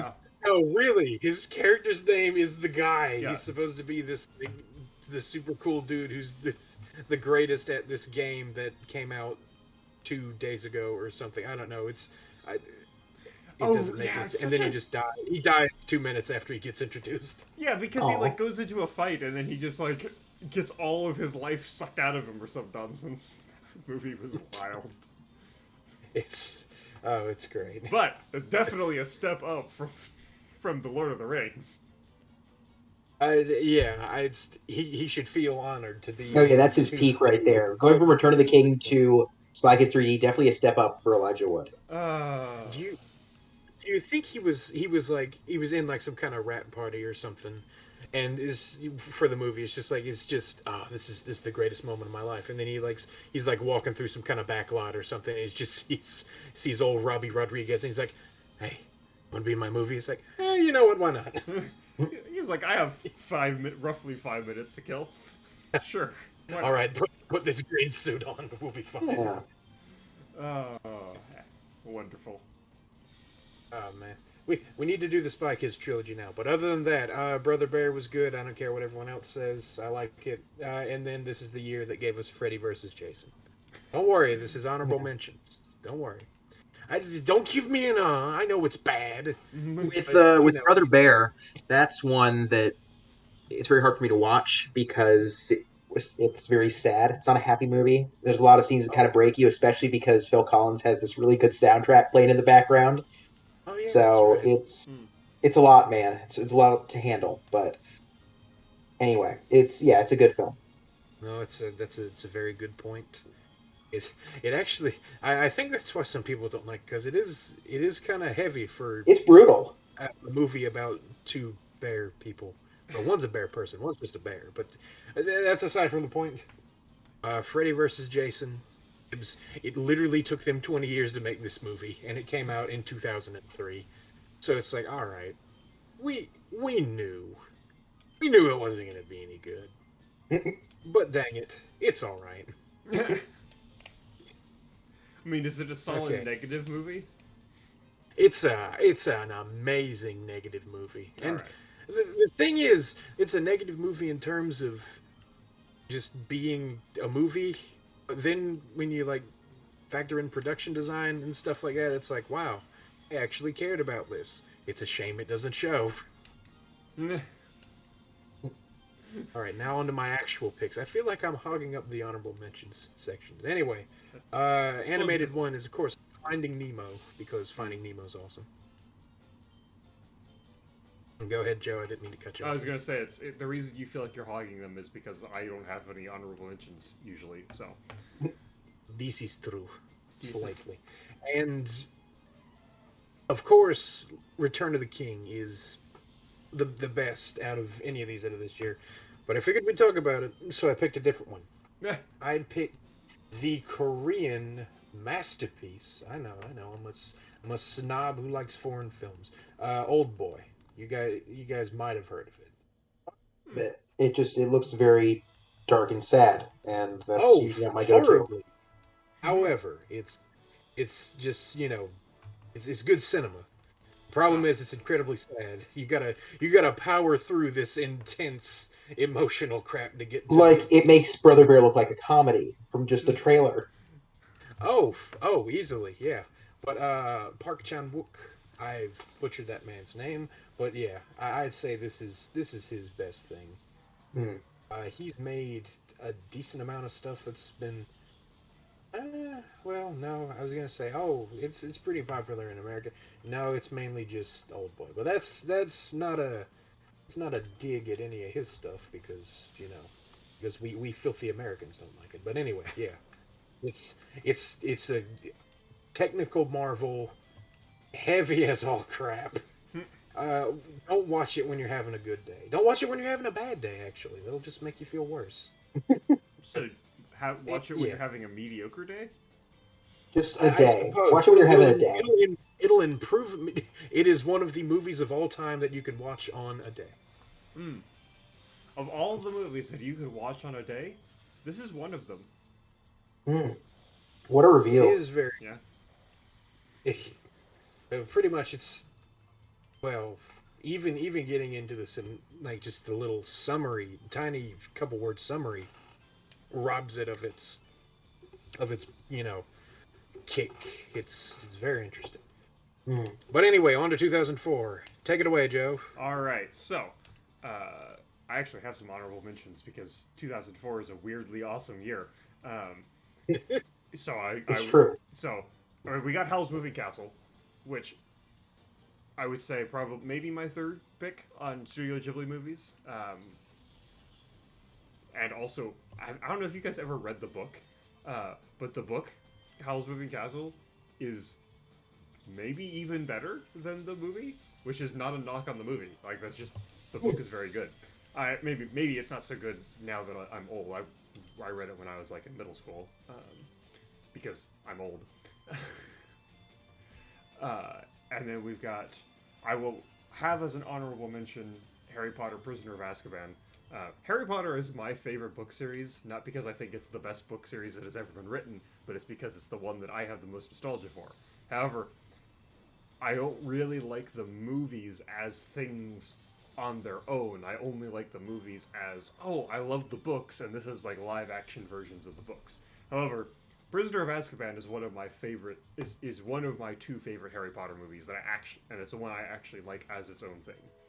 Partially because it does it takes some liberties that fit with the theme of the book, but aren't necessarily strict events how they would have happened in the book. So I like it very much. But hands down, best animated movie of 2004 is The Incredibles, which is the actual best Pixar movie. Jack, Incredibles. It's up there for sure. It's, I mean, it's incredible. The Incredibles is actually the best superhero movie that's ever been made. I mean, you can argue with me if you want, but I mean, it's definitely the best Fantastic Four film. It is hands down the best Fantastic Four film. Yeah. I mean, the powers almost perfectly match up. We have Dash instead of a Human Torch, but otherwise the powers perfectly match up. So, but it's an amazing movie. I've seen multiple things talking about how, like, it's one of the darkest Pixar movies. I think it doesn't have a G rating, right? I think it has. It might have been PG, yeah. I think it has to be a PG. I mean, it has a man attempting to commit suicide in the opening section of the movie, right? Oh, that's right. Where Mr. Incredible has to save him, and then the guy sues him for saving his life. It's like, what the heck? This is not a kids movie. Hang on, he didn't save his life. He ruined his death. Yeah, right. That's. I mean, we got Syndrome. Why am I second guessing myself? Yeah. His name is Syndrome, right? Good grief! It's one of my favorite movies, and I can't remember the villain's name. Jason Lee. Could be. I don't remember the actor. But I mean, excellent villain. We have calling out tropes, like the villain calling out the trope of the villain monologuing about his evil plan is in the movie, which is amazing. Oh man, yep. So good. It's so good. It's got so much good, so many good things, and it's a great family movie, right? Like, honestly, the best parts of Incredibles are the scenes where we just have like the family using their powers, like when there's like a montage where, and in the montage, Helen is like sweeping and she's using her elastic powers to vacuum all the way across the room, and Mr. Incredible's like lifting up the couches with one hand as she does it. It's like, I love all that little, like, the little detail stuff, in addition to like the actual emotional impact of the movie. The second best superhero movie of all time is Spider-Man 2. I mean, I don't know. It might actually be the best superhero movie of all time, but Jack, get the link. It's it's for the trilogy episode. I already did, man. I'm on top of it. Yeah, I mean, it is a trilogy, so Very well. I mean, what? Go listen to our episode on Spider-Man. Like, Spider-Man 2 is amazing. So, yeah. Jack? What we got here? Let me check my honorable mentions. Okay, here it is. So, one I have to put, even though every year I watch it, it gets less and less great. It's still one I have seen for over a decade now, every year during the Christmas time. Polar Express. I'm not going to talk about it much, but I love the film, even though it's not great, and it makes me feel warm and happy and Christmassy inside. So don't judge me. Jack, I think I've told you this before, how that movie disturbed me because of the puppets, and I can't enjoy that movie because of that stupid. I think you mentioned that, yes. How they go through the carriage with the puppets, and it's just horrifying. Yeah. Yes. It ruined that movie for me. Fair. One of the most underrated Jim Carrey films, we got Series of Unfortunate Events. I think that's a very fun film Yes. with a very good cast, by the way. Yeah. We actually, I guess, a surprisingly good film for Jim Carrey, or good year for Jim Carrey. I can't speak right now. Sure it We got was. Eternal Sunshine of the Spotless Mind, which is a underrated film of his. It's very good. It's him and Kate Winslet, I believe, and that also has Elijah Wood and Mark Ruffalo. It's a weird cast, but it's very good. And you also have Mary Jane. What's her name? Can't remember off the top of my head. Kristen Dunst. Yeah, Yes, yeah. yeah, exactly. So she's in it. Good film. Before Sunset is an Ethan Hawke, Julie Delpy film, a sequel to a film called Before Sunrise, which was made 9 years earlier. It's just about these two people walking through. In the first film, I believe it's them walking through. Oh shoot, I can't remember where it is. But anyway, just them walking through a town, just talking about life and stuff. Very simple film, but very well done. Then, of course, we get Edgar Wright's classic Shaun of the Dead, which is just a great zombie film. National Treasure, my favorite Nick Cage film. Amazing. I don't count Spider-Verse as a Nick Cage film, even though he is in it. National Treasure is a Nick Cage film, and it's great. Harry Potter, Prisoner of Azkaban, of course, had to be on the list. And then, just like Mr. Joe, the best live-action animated, of course, Incredibles and Spider-Man 2. Yeah. Very cool, very cool. Yeah, this was a surprisingly good year. A lot of good honorable mentions. Of course, we're starting off with the amazing. I have no words for it. It's just the greatest mobster movie ever made, Shark Tale. Shark Tale. Oh gosh. Oh gosh. Wasn't it the one with the fish with the teeth? And Yep. and It is. It is. I actually It's haven't seen amazing. it. I don't know. You're. I don't know if I Okay, see that. we're gonna watch when we do have a movie night. We're gonna watch Shark Tale, and then we're gonna watch a good movie, so we can finish out the evening, not wanting to, defenestrate ourselves. Yes, exactly.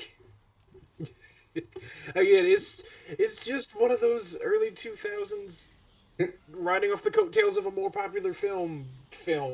It's hilarious in how. I mean, I like Terrible Jack it Black's is. performance a lot. Yeah. I like Jack Black in it. It's the one true saving grace. Yeah. And Robert De Niro. But other than that, what is it? Do you guys remember Lion King 1.5? I Yes. vaguely Never saw it, but I remember I it. do. I loved that one. I think I almost ran the VHS out rewatching that one. It's just, I don't know. I guess that's partially why I like Mystery Science Theater so much now. It's just like, I love that movie. Hey, you guys remember when you could run out of VHS tape? You guys remember VHS tapes? Yes, I never rented them, but I do remember them. I mean, except from like the library. But yeah, we had plenty of those growing up. I think we still have some. Okay, good. As long as you guys aren't so young that you don't remember VHS. Just like fine, they're coming back, boys. They're not. I understand why vinyl is coming back. I don't personally care, but I understand why it's coming back. But VHS is inferior in every way to DVD, and it's DVD's inferior. But nostalgia money, Joe. It's nostalgia money. I will not be surprised if VHS becomes a thing. Polaroid came back. I understand vinyl more than Polaroid, but Polaroid came back. Polaroid, come on. Kind of. Polaroid is where you get you get a picture, right? You get a physical picture immediately after you take it, right? If I remember, right? That's the reason Polaroid came back. There's actually is of a Polaroid. I know, I understand. It's terrible. It doesn't make any sense, but I understand. That one. Just for that, I'm gonna drop the other honorable mention on you, Anchorman. Haven't seen it. What? It's the one that has all the memes, right? It's got essentially, yes. Isn't it 60% of the time works every time? Ferrell is. I think I can't remember if it's that one, but it's the that escalated quickly one. Yes. Yep. Yeah. Will Ferrell is kind of an acquired taste. You either hate him or you like him, and even then, you don't like him all the time. But yeah, it's it's really funny. It's got some good stuff. It's got ooh, ooh I think this was one of Steve Carell's bigger ones before he got on The Office. I mean, he wasn't a little name to begin with, but it's like, oh yeah, that guy from Anchorman and the other one. I don't know. Yeah, Wow, it's that was pretty a much stupid thing. a news anchor from the '80s who's just a caricature of a human being, and Hmm. it's just hilarious. Now, oh yeah, and Saw. Saw gets a bad rap. It's not a bad movie, and it's actually not that horrible or violent either. It's more psychological than anything. Mm. Got that guy from The Princess Bride. And it's got Yeah, the Carrie director Ellis. too. Exactly, yeah.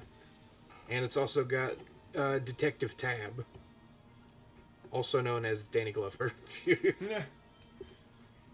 But again, it's like at this point, it's become part of the cultural zeitgeist that Mm. it's like okay, they wake up in a weird, filthy bathroom, and there's this they gotta escape or they're gonna die, and one of them has to cut off their own foot. Yeah, See, I would just think they it's want to pretty crazy. escape because they're stuck in a weird, filthy bathroom. That would be enough reason for me to want to Yeah. escape. Yes, yes. But also, Like do that's you? all Saul would have to have done. It's like, no, I don't have a saw. I locked you in a weird, filthy bathroom. You have to get out.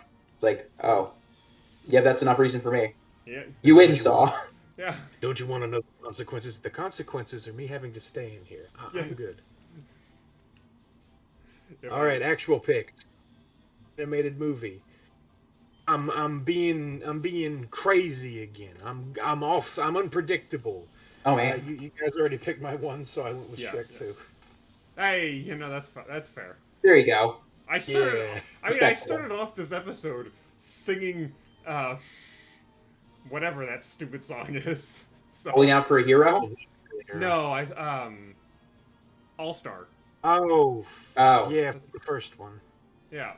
So I mean, Shrek is not a bad set of movies. So Oh no, but like in terms of, well, I was gonna say, but in terms of like quality, I don't know. I would say it's like an apple versus an orange in terms of Incredibles. I suppose Incredibles is more accessible. Like you could show Incredibles to an average Joe, pardon the pun, and there they'd are probably two like of it us. more than if you showed them Shrek. Yeah, yeah. Shrek is like a satirical enjoyment, right? You're enjoying it because it's making fun of things. Whereas Incredibles, you're enjoying it and it pokes fun at itself a few times. Yes, yes. Yeah. And for live action hit, I picked Hellboy, based off of the Dark Horse comic book saga, and Guillermo del Toro, the dude. Is this the first time he was on this list? I must have missed some of his other movies. I had to have because he's such a good director and everything else too. Either way, Hellboy, to me, what is it? Ron Perlman as Hellboy is Robert Downey Jr. as Iron Man casting. Spot on, can't be better. I, David Harbour's fine, but no, you're not that guy, pal. You're not that guy. I've heard that's good. It just not around to watching either of them. It does suffer a little bit from. I mean, X Men and X2 came out, so it's like Hmm. dig up the franchise rights for whatever we got and let's make us a superhero movie. I mean, And I actually do pretty good with it. yeah, I think I've seen. I'm pretty sure I've seen Hellboy. It's. I don't remember much of it, but I'm pretty sure I've seen it. Seen it. Doesn't he have a hand that's actually a key? Yes, it's like a big stone hand. Pretty much, he's like this little demon that gets summoned during the Second World War, and then he gets raised by like an like a what is it a paranormal researcher to be like a decent person, and then he goes out and like hunts other Yeah. monsters and stuff, and he's got like this. He loves cats. He doesn't eat the cats, but he's like he's a big softy for like cats and stuff, and then he's got this big stone hand, and shaved off horns. He's you know, he's like got a iconic design, but yeah, it's just he goes on adventures, and there's a guy who is made of sand, I guess. Okay. Yeah. Oh, and there's also what is it? Doug Jones, the really thin guy who plays like monsters and stuff. He's a fishman. Yes.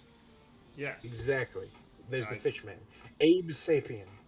We're making a Hellboy episode now. Okay. Sweet, I do it. I said we watching Hellboy now. Okay. All right. All right. I've taken enough time. Go on, Joe. Let's bring us into 2005, where All right. everything good. All right. So, hold on. I'm trying to. Oh crap! Oh no! Oh no! Where things are not going well in the world of Pokemon right now. Hold on. We're. Oh crap! Oh crap! No! Ah! I'm gonna lose this fight. We lost Joe. We lost Joe. Guess we'll have to continue just the two of us. I mean, we're about to lose. Why do we call him Pesty? I feel like this was in a previous stream where we got Flygon. Why does he nickname? Is he Pest? And he's dead. He's dead. Our boy's dead. I'm dead. All right, hold on. We have to eat your heart out. All right, Ein. All right, you can. Oh, what? He's mega dead. He's. All right. It's too bad things didn't work out. All right, hold on. We're switching things up a bit. Give me just a second here. Who is this lab coat Sephiroth looking guy? He's a former boss. He's from.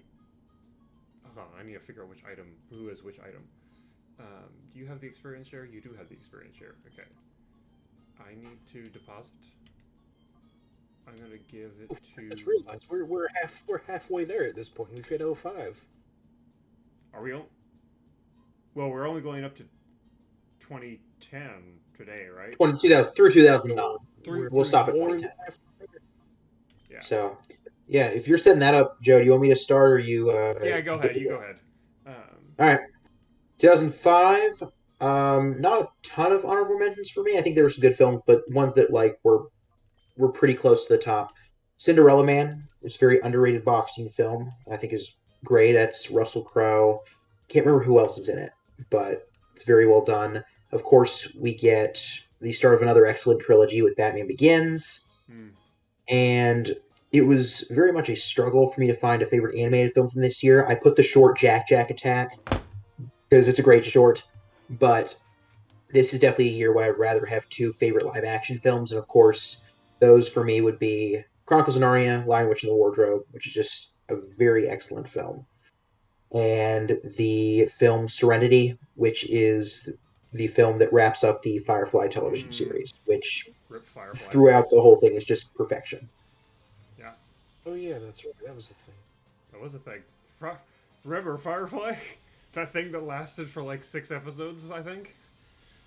Oh, it was more than that. It was like 12 or 14, but With yeah, definitely got canceled way sooner than it should have. Is And it's all Fox's fault. is it Nathan Fillion? R.I.P. Yes, Nathan Fillion. Yes. Yep, that's right. Dude, the dude himself, Nathan Fillion. The dude himself, Yeah. Nathan Fillion. Who's great in everything. So That's true. yeah, that's my list. Joe, you want to go or you want Joseph to go? Then you can come back around to you. Sure, I'll go. I mean, I just have 2 picks. I mean, obviously Chronicles of Narnia, Lion, the Witch, and the Wardrobe. Excellent movie. Yep. Unfortunately, the sequels didn't quite hold up, I think. Not that they're bad, they're just not quite as good. Sure. But first one, excellent. And then probably the only romantic, or romance, or whatever you want to call the genre, movie that I like is Pride and Prejudice. But I think Pride and Prejudice is excellent. With The Keira Knightley yeah, with Keira Knightley. one. I mean, the TV Okay. show. I think there's a BBC TV show maybe, or something else TV show that's also pretty good. Yeah. But I actually like the Keira Knightley Pride and Prejudice movie. So I've seen it once. I didn't mind it, although I feel like a lot of people would call it heresy if you like that more than the BBC show. Well, we're So not doing TV shows, we're doing movies, and that's my it's true. excuse. It's true. So I won't yeah, I say think I've seen whether. it once, maybe twice. I think I remember thinking it was pretty good. Yeah, that's good.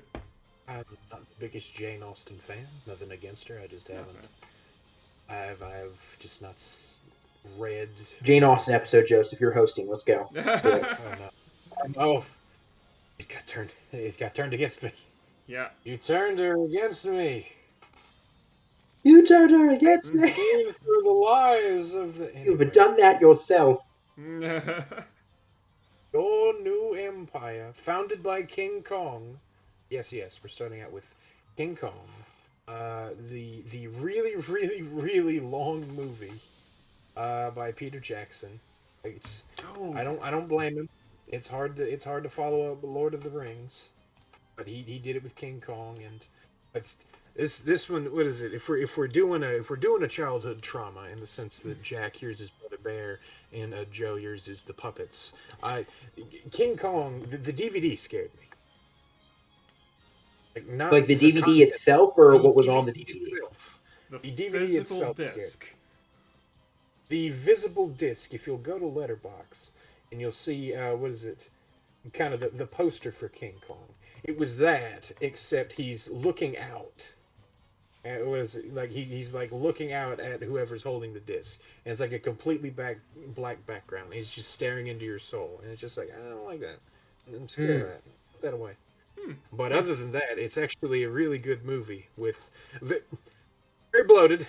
I mean, that's been done a million times with everyone who's seen it, but it's fun enough. I mean, in the horrifying kind of, I don't know, adventure gone wrong kind of thing. Yeah. Island adventure gone horribly sideways, not backwards. Oh yeah. Still, another thing that led Andy Serkis to kind of cement his role as the guy in the mocap suit after Gollum. And then of course Narnia. That's a classic. Yep. There's nothing wrong with it, but it's like it got beat out by live action. It's the Johnny Cash kind of bio. Walk the Line. Yes, I love that movie. I've only seen that once. It was years ago. I really need to rewatch it because I remember liking it. Oh yeah, it's great. It's relatively accurate. I mean, it's of course a dramatized retelling of Johnny Cash's life. So of course, there's liberties, but I think that's one of my favorite Joaquin Phoenix performances. Oh, Joaquin Phoenix pulls a very good Johnny Cash. He can sing. Oh yeah, that was the best part. It's just I figured it's like wow, it sounded like him, but it's like I was 50-50 on whether or not somebody dubbed him over. It was like no, that has to be him. And thankfully, yes, it was. That was so cool. And for animated, I actually had a good one. Robots. You guys remember Robots? I remember it. I picture it in my head, but I haven't seen it since I was like 6. Upgrades, people. Upgrades, right? Oh yeah. That's where that's from. Exactly. Listen, I only know things from memes, so that's why you have to speak my language. we serve memes here, sir. Yes. Now listen, that works. Yeah. Some of my favorite films I found through memes. My favorite music too. I'm not ashamed to admit that. That's a lie. I am actually. Anyway. You're ashamed that you're afraid to admit it? I'm ashamed. I'm afraid to admit that I'm afraid that I'm ashamed to admit that I am. Anyway, yeah. For shame. I don't know. It's just like one of those animated movies where it's like I don't know. It's one of those ones that's not just associated with any company, I don't think. It's just like out of the blue. It's like, hey, it's a movie about robots. It's like, wow, I like this one. Mainly because of the cast, I guess. Robin Williams, always great. Again, R.I.P. But then I didn't know it was Ewan McGregor as the blue one who's the main character. And then Right. I think this is the first movie I saw Mel Brooks in, who's made some of my favorite comedies of all time. There you go. He's big. Fair. And then after that, we go on to the amazing year of 2006. So, Year that yeah? George Jetson was transported to, I think. I don't know. Let's it? just go on. Okay. I don't know. You said amazing year. I realized there are a lot of movies that I have heard about that are good that came out in 2006, and I have not seen any of them. Like, I've heard good things about, like, The Prestige, or 300, or, a bunch of other movies that I'm just looking at on... High School Musical. High School Musical... The first High School Musical is not terrible. That's the worst of the three. It's the worst of the three? In my opinion. Oh, wow. Fair. Another hot take. Fine. Just throwing shade around, I guess. He was the best. So, because I don't have... There are a lot of movies that I know are good that came out in 2006, and I haven't seen any of them, so I'm just gonna punt and say I love Pirates of the Caribbean, Dead Man's Chest, which I think is actually the best of the Pirates movies. I actually think that Pirates 2 is better than Pirates 1. And then it Wow. For the ones in the back. That's a hot take right there. I think it's better. That's no hot take. That's truth. Yeah, I don't care if it's a hot take. I think it's just truth, because Davy Jones is excellent, and that True. the plot is like the plot apparently was not planned at all, and yet it is amazing. It works perfectly despite having no planning whatsoever, and then it goes downhill from there. I mean, not that At World's End is bad per se. It's just that it's not as good as Dead Man's Chest, and how can you get better than perfection? You can't get better than perfection. So that is my punt, because there are a bunch of... I mean, I could talk about Night at the Museum if you want. That's one of the other few movies from 2006 that I've actually seen, so... Which is not a terrible movie. It's a goofy kids movie. But yeah, go ahead. Gentlemen who've actually seen good movies from that year, go ahead and tell me about the good movies that I need to correct the imbalance and actually watch. Sure. Well, I'm going to throw a short film out there to start for an honorable mention. We get Lifted that year, which is the one of the two aliens on the ship trying to float the guy out of his house. Or, like, trying to move him. I can't remember if they're trying to move him out of his house or something like that. It's a Pixar short. I can't remember what movie it was shown before, but it's very entertaining. What else we have that year? Flushed Away, of course. You get Hugh Jackman as a rat. What's not to like? Yeah. And I personally think Over the Hedge is better, and that's why I have Over the Hedge as my favorite animated film from that year. But even still, I would have rather put a live-action film, which I'll get to.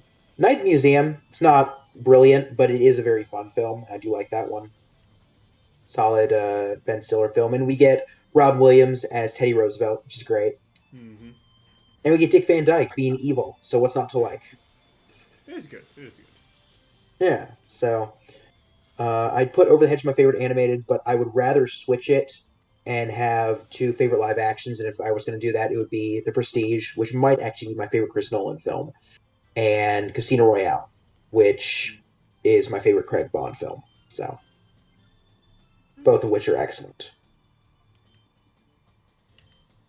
So that's my picks from 2006. Very good choices, honestly. I'm gonna start off simple with a little gem known as Curious George, the movie. Oh, It really is just a cute little movie, and of course, this is the same year Cars came out, so there's that too. The classics. Since you did say 300, Joe, I'm gonna put that as an honorable mention. It is really good. It again has become kind of this thing that's infiltrated pop culture that people kind of know even if they haven't seen it. So it's like, Yeah. that's good. And let's see. Pan's Labyrinth. I have only seen bits and pieces of it, but since it's a Guillermo del Toro movie, it's perfect in all ways, in every way. Bias? What bias? I All Watched right. it. It was a little too weird for me, but I think that just means that you'll love it, Joseph. Oh yeah, it's of course. It's, again, I've seen most of it. I've seen enough of the weird creature designs. Again, very Del Toro. Yeah. I I think like I it. have also seen chunks of it. So It's the and one. It's the one with the weird pale thing with the hands in its, with the eyes in its hands. yes, yep, yeah. I have definitely seen bits of it, um, Yeah, but this is a good one. couldn't give you a definitive opinion on it, obviously. Jury's still out. All right, Guillermo del Toro episode. Joe, you're doing that one. Oh, okay.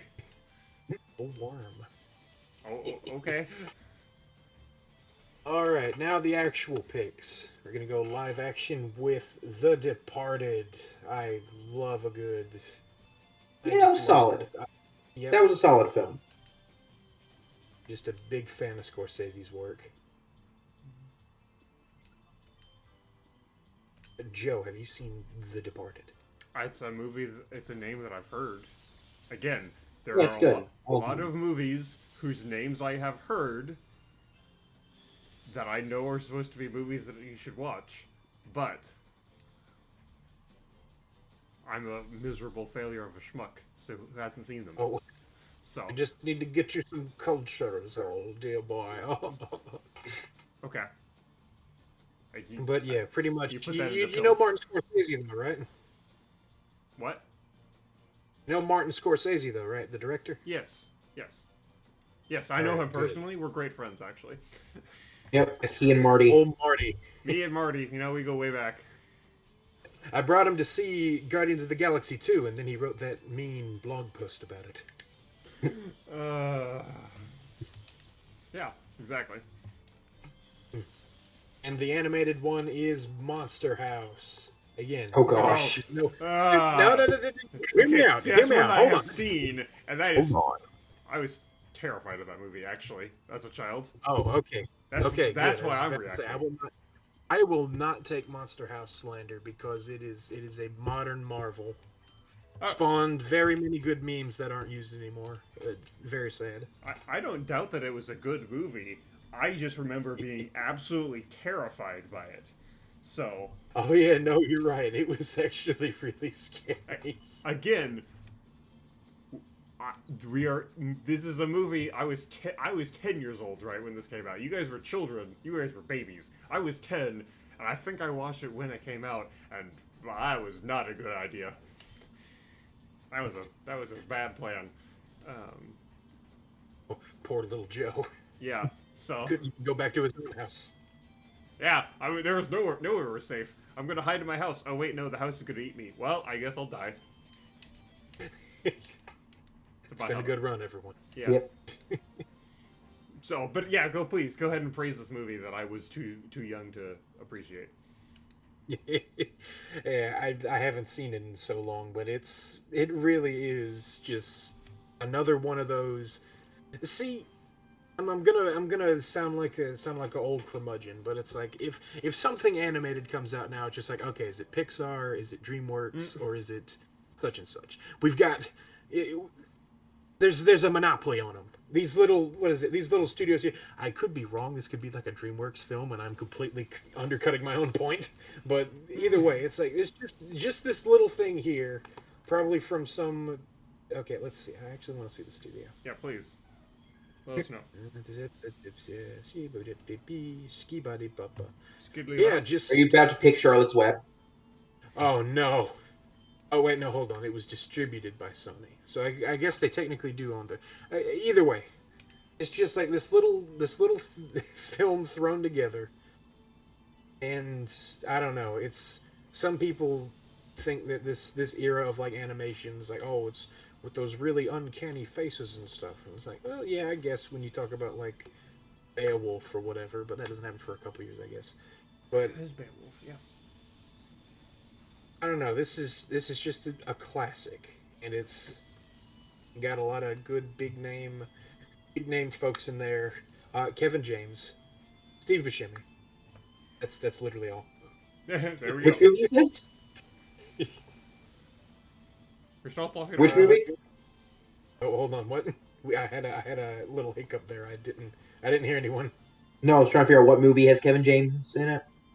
Oh, Monster House. Oh, gotcha. I was Okay. picking the smallest name ones. You know, for jokes. But yeah, that rounds out my picks. It's a classic. We we should actually do that for a Halloween episode. That would be. I think we should do that. That'd be fun. Or Oh like, boy, I'm sure I will enjoy that. I don't know, maybe. Yeah, well, let's bring out now Joe's that you childhood live trauma in, that he's been I hiding was very gonna say, well. now that you live in like a, I mean, it's not a duplex, but now that you don't live in a literal house, you live in like a. I mean, what is it? Your individual apartment's not gonna come to life and try to kill you. That would be I highly hope not. unlikely, yeah. Also, I think I'm no longer 10 years old, so it probably won't. It's probably not nearly as scary, right? Let's hope so. I mean, But anyway, well, moving on to 2007. What you got for us, Joe? wow. Oh, good grief. Oh no, oh no, oh no! Bird! Yes. Bird! Bird attack! Evil bird! No! Dun, dun, dun. I have evil bird for you. That's what I have for you. Oh, I think you might have. boo. I think you might have to get us through this one. No, no, no. I think we're good. I think we're gonna pull through. Okay. Done getting attacked by a bird. So, I have.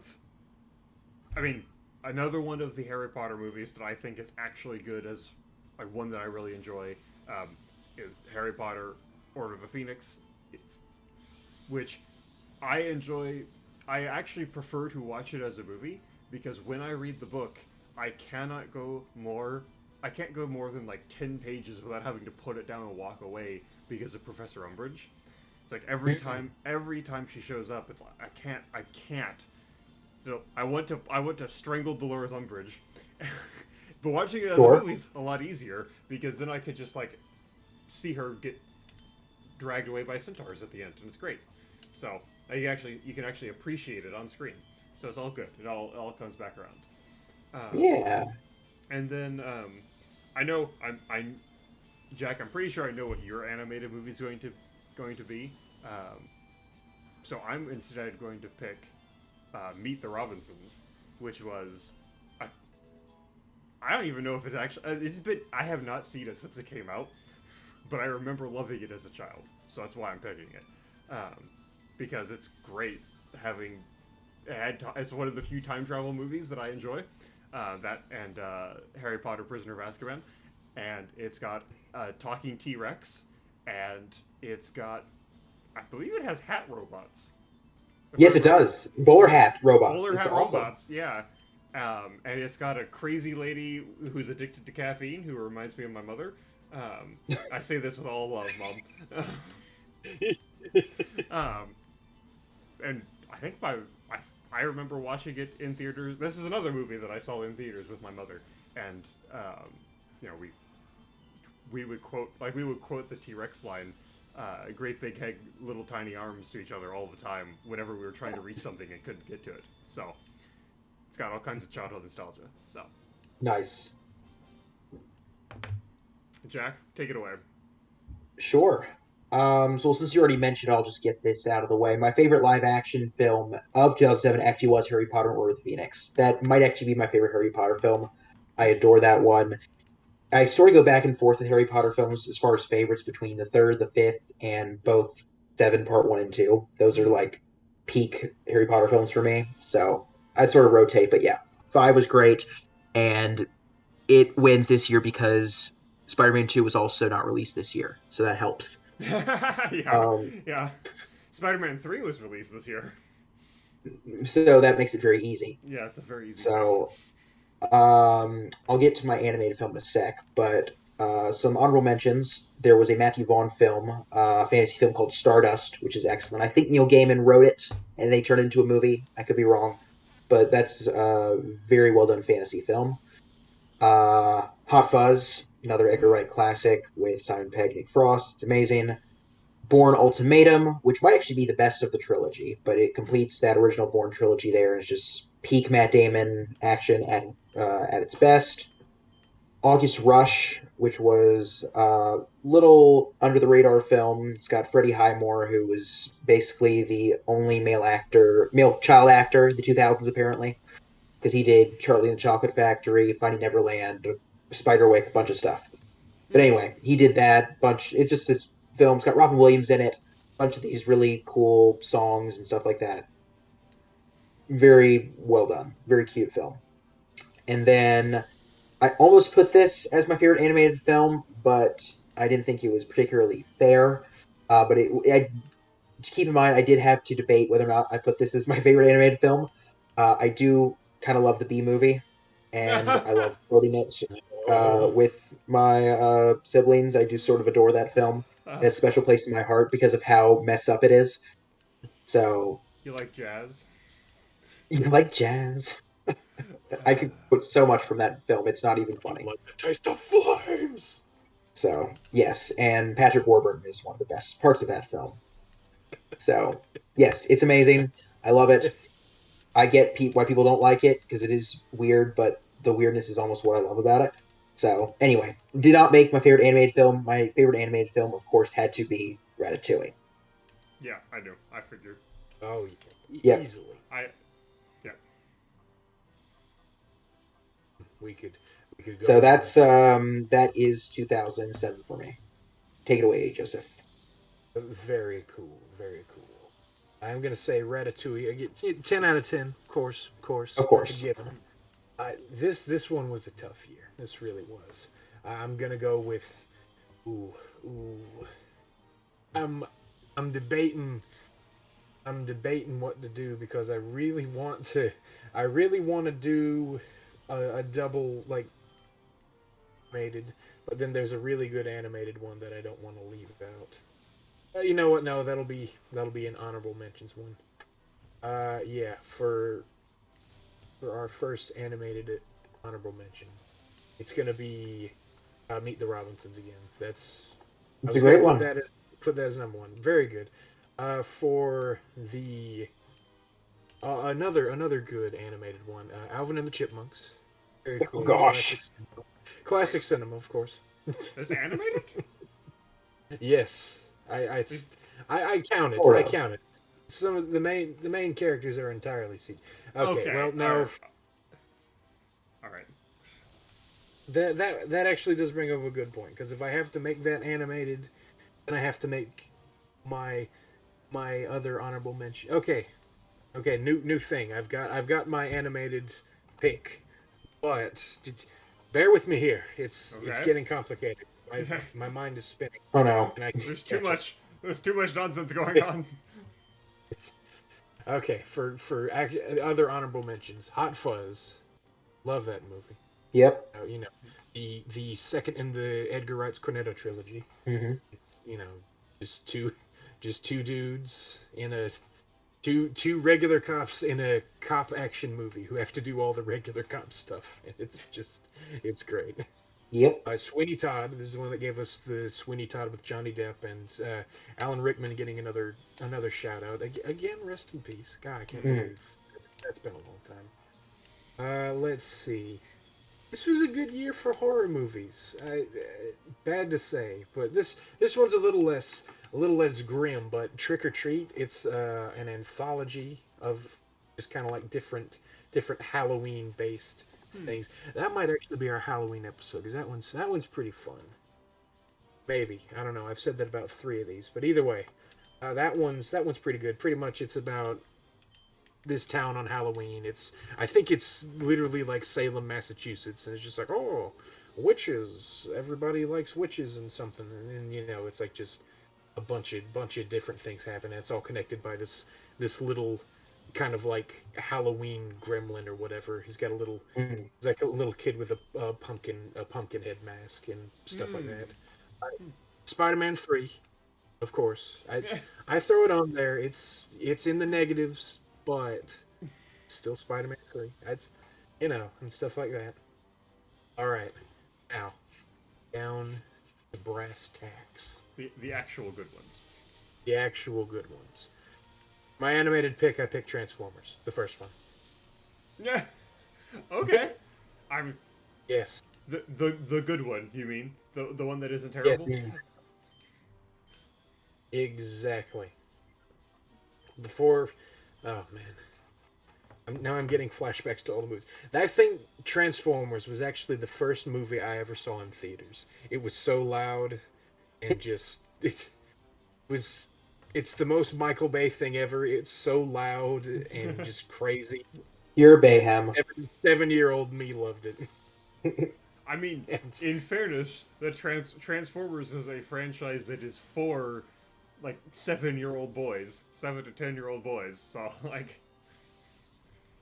And if you're Michael Bay, apparently it's for 35-year-old dudes too, because he cast Megan Fox. That's another thing, people. We'll get into that never probably. well, I don't think yeah, we're gonna do. that's yeah. You know what? We'll just leave that there. How about that? Yes. All right, and then oof, this one was a tough one. This was a tie. This is I'm gonna have to I'm gonna break our rules even more. I have Dare you? 3 picks. Oh, okay, counting Transformers, two picks. No Country for Old Men and The Mist. So sad. Ignore the ending, but that's another. I mean, you can't, but everything up until that is some good filmmaking. Okay, does everybody know The Mist, or at least the ending of The Mist? Yeah, basically. Yeah. I don't know. Yes. I have no idea. Ooh, Go ahead. Okay, Jack, don't say anything. I won't either. But yeah, this is another Frank Darabont one.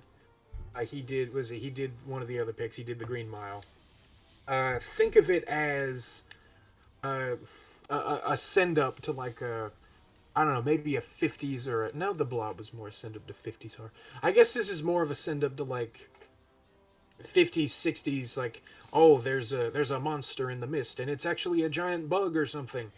But really it's like it's that, and then pretty much this whole town is holed up in this grocery store and they have to protect themselves from things in the mist, and then it turns out that putting all these people in this pressure cooker situation is a recipe for disaster, and things just go off the rails from there. It's got the Punisher in it, Thomas Jane. He's actually really good. He's really good at this. It's also got Darth Maul in it, Sam Witwer. Okay, so the Punisher, Darth Maul, and Arnim Zola walk into a grocery store, and then And there's a monster There you outside. go. and there's a monster outside too. It's such a great movie, and we're gonna be watching it just so Joe knows what we're talking about. And then I actually haven't seen it. I just somehow heard about the ending, so I do need to watch it. what? Oh, okay. I'm not changing it now. This time we're watching The Mist. This time we're watching The Mist. It really is the perfect one. It's not too cartoonishly violent like The Thing. Well, not cartoonishly, but you get the idea. Not too crazy, but We can have several things on our October spectacular spook. I don't know what we call it. Whatever we call it. Counts, yeah. Either way, I'm locking it in. And then No Country for Old Men. It's a modern classic. Yeah. I can't remember if I. Well, I think that moves us on to now 2008. And what you got for us, Joe? Well, all right.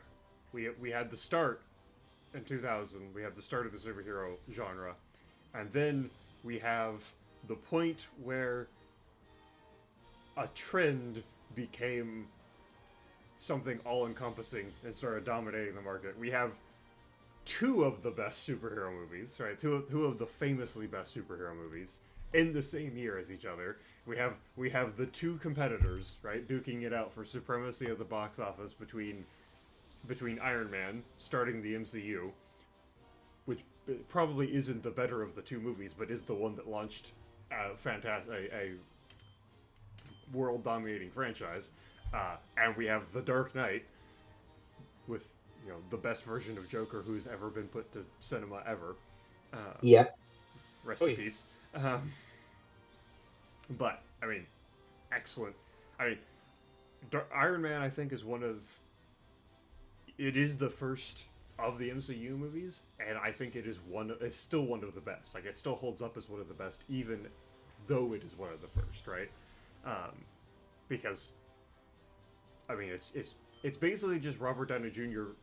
being RDJ but pretending that he, on top of having lots of money and being kind of eccentric, also is a tech genius that built the magic fly suit. Yep. And then on the other hand, we have the Dark Knight, which is like, hey, what if the Joker was actually kind of terrifying, and his humor is this very caustic sarcasm that's just like tearing everything down. It's great. It's amazing. But those are not the two best movies of the year.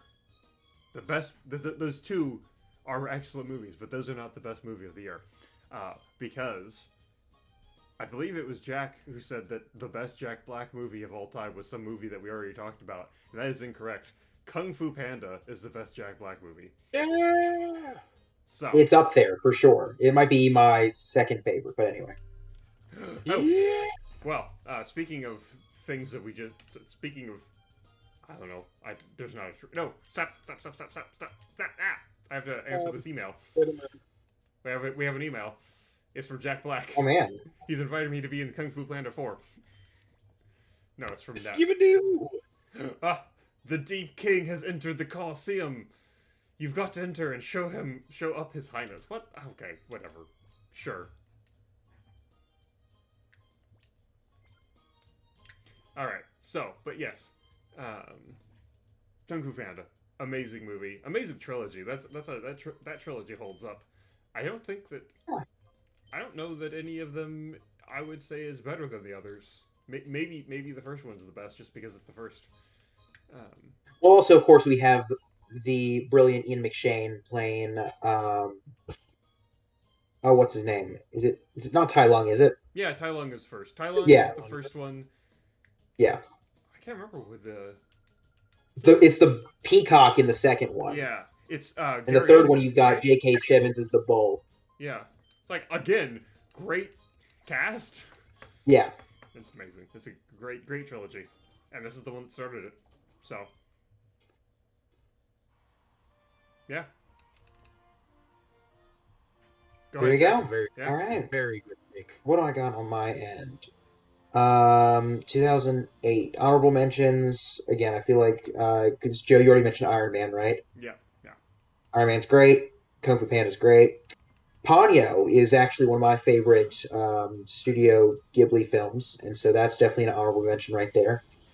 The Liam Neeson action film that started it all, Taken, I thought is very good film. So that's definitely an honorable mention for me. And the little-known Neil Patrick Harris, Nathan Fillion miniseries, Dr. Horrible Singing Blog. Yeah. That's definitely an honorable mention, which I adore. That's great. And then, of course, best live-action animated, I had to go with Dark Knight for live-action and animated WALL-E. Yeah. Because WALL-E.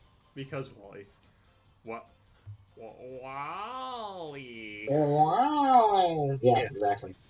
That's the one. Yeah. That's the WALL-E. Eva.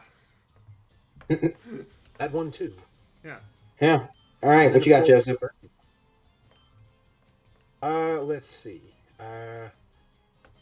Just honorable mention has to go to just one of the best movies ever made. Jumper, starring Anakin Skywalker. The underrated Hayden Christensen classic. The underrated Hayden It's Christensen actually not bad. No, it is bad, but you know, I kind of. It's fun. It's not bad. all right. It's bad, but I mean, you know, It's fun, and it has Mace Windu in it trying to kill him, so they pick up right where episode 3 left off. yeah. oh there you yeah, go. that's right. Oh my gosh, I completely forgot that part. There's a lot of good honorable mentions here. This is actually not a bad. You know, a lot of people think like when you get into up to 2010, things get kind of, I don't know, not good. but there's actually a lot of good ones here. There's one. I'm gonna go ahead and get my horror ones out of the way. I'm gonna go ahead and get Pontypool. Pontypool is actually a I don't want to say indie film because it makes me sound pretentious, but I suppose it is kind of It's a an lower indie budget film. indie film.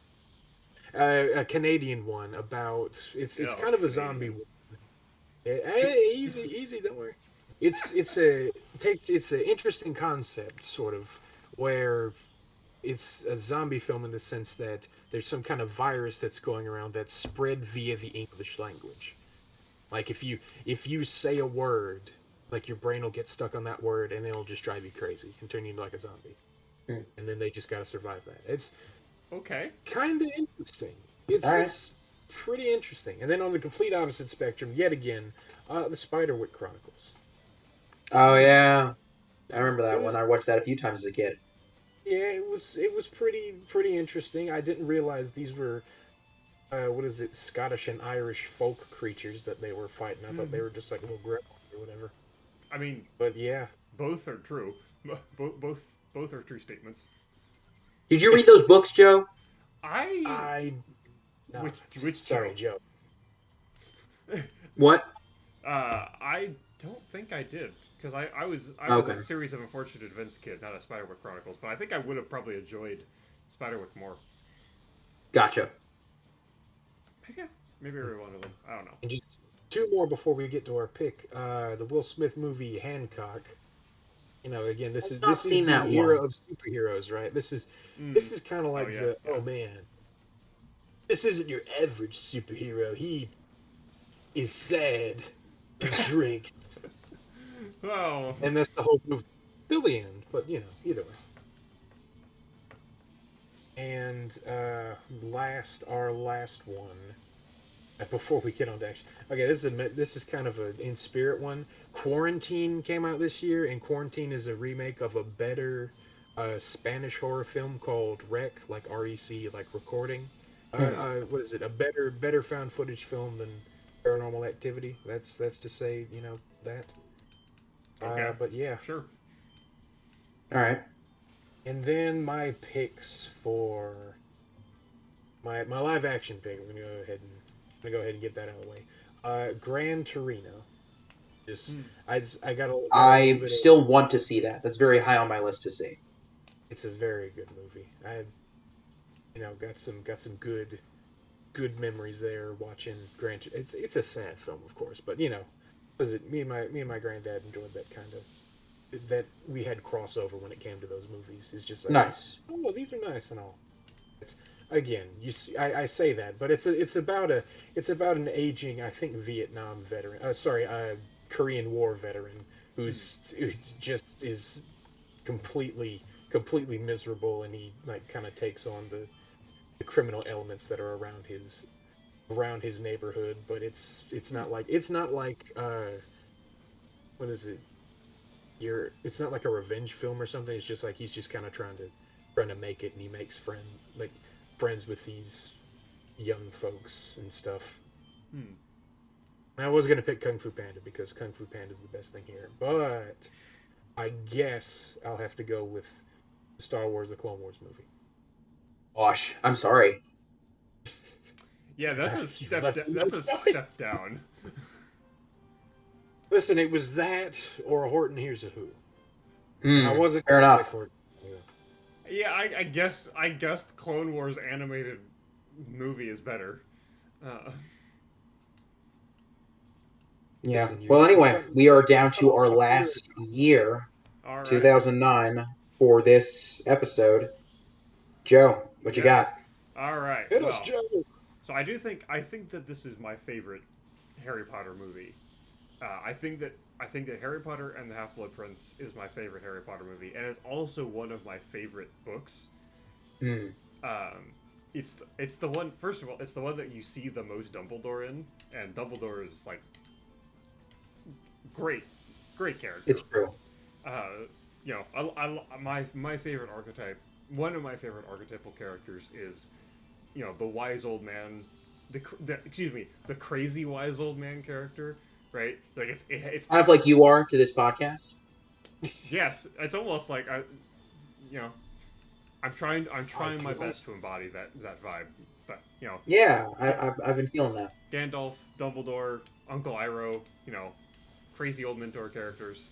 If I could Yeah, eventually hope to be as crazy as them one day, um, sure. and I think it's the funniest one. I think it's the one where Yeah, definitely the most humor, I would yeah, say. it's also very dark, but also very funny. Which is Yes. it's got some dark humor in it. I distinctly remember a scene where Harry is essentially high. Um, Not technically. He Oh takes yeah. when he drinks liquid luck, he's essentially high, Yep. and like he's looking at the dead spider corpse, and they're talking about it. And he's like doing this thing with his fingers, mimicking pinchers, and it's great. Not in the books, but It's being should have been. goofy. Uh, and then as far as animated movies go, I mean, Up, like obviously great. Like the meme has been said 100 times before, probably a million times before. But that little like 5-10 minute section at the start of the movie is Yeah. one of the best love stories that has ever been told in the most Oh, condensed sure. form ever. Um, and I mean that's just the first 10 minutes of that movie, and then it keeps going. So yeah, Yeah. I There you don't know. go. I don't know that any more needs to be said, other than No. yeah. I think that's it. Nice. Yeah, I'll be honest. This year was a possibly the best year for animated films we've had to cover yet, in my opinion. Because for honorable mentions for me, you had Coraline, you had Cloudy with the Chance of Meatballs, you had Up, you even had the very entertaining Christmas special Prep and Landing, which was great. A lot of really good animated content coming out this year. But since we're talking about animated content, I'll give my favorite animated feature. My favorite animated feature of the year, and just in general, my absolute favorite animated films, Fantastic Mr. Fox. Hmm. Okay. Because you got George Clooney playing the Fox, you got Bill Murray, I think, as the Badger. It's an amazing cast.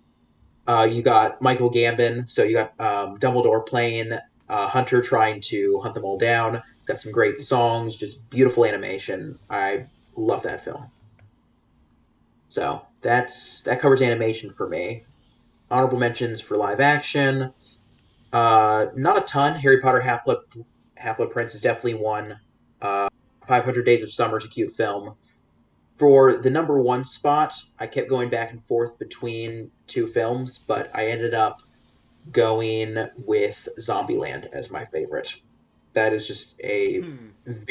I'm not a huge horror fan or anything, or zombie fan or anything like that, but Zombieland makes zombies a ton of fun, and I just love the characters.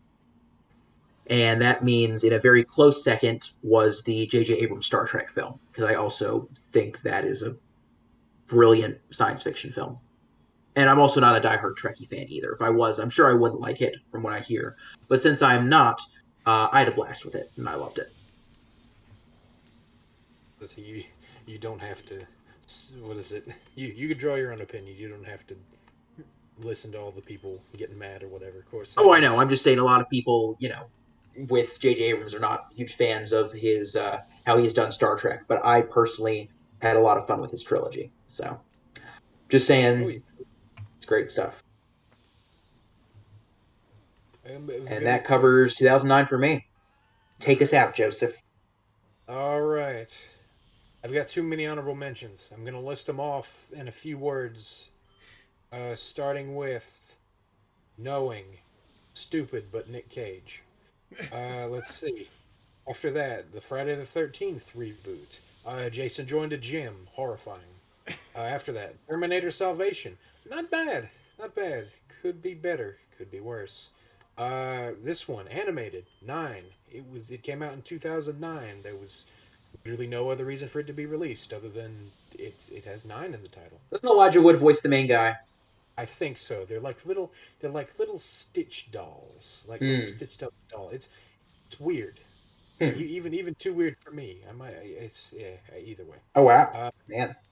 let's see. After that,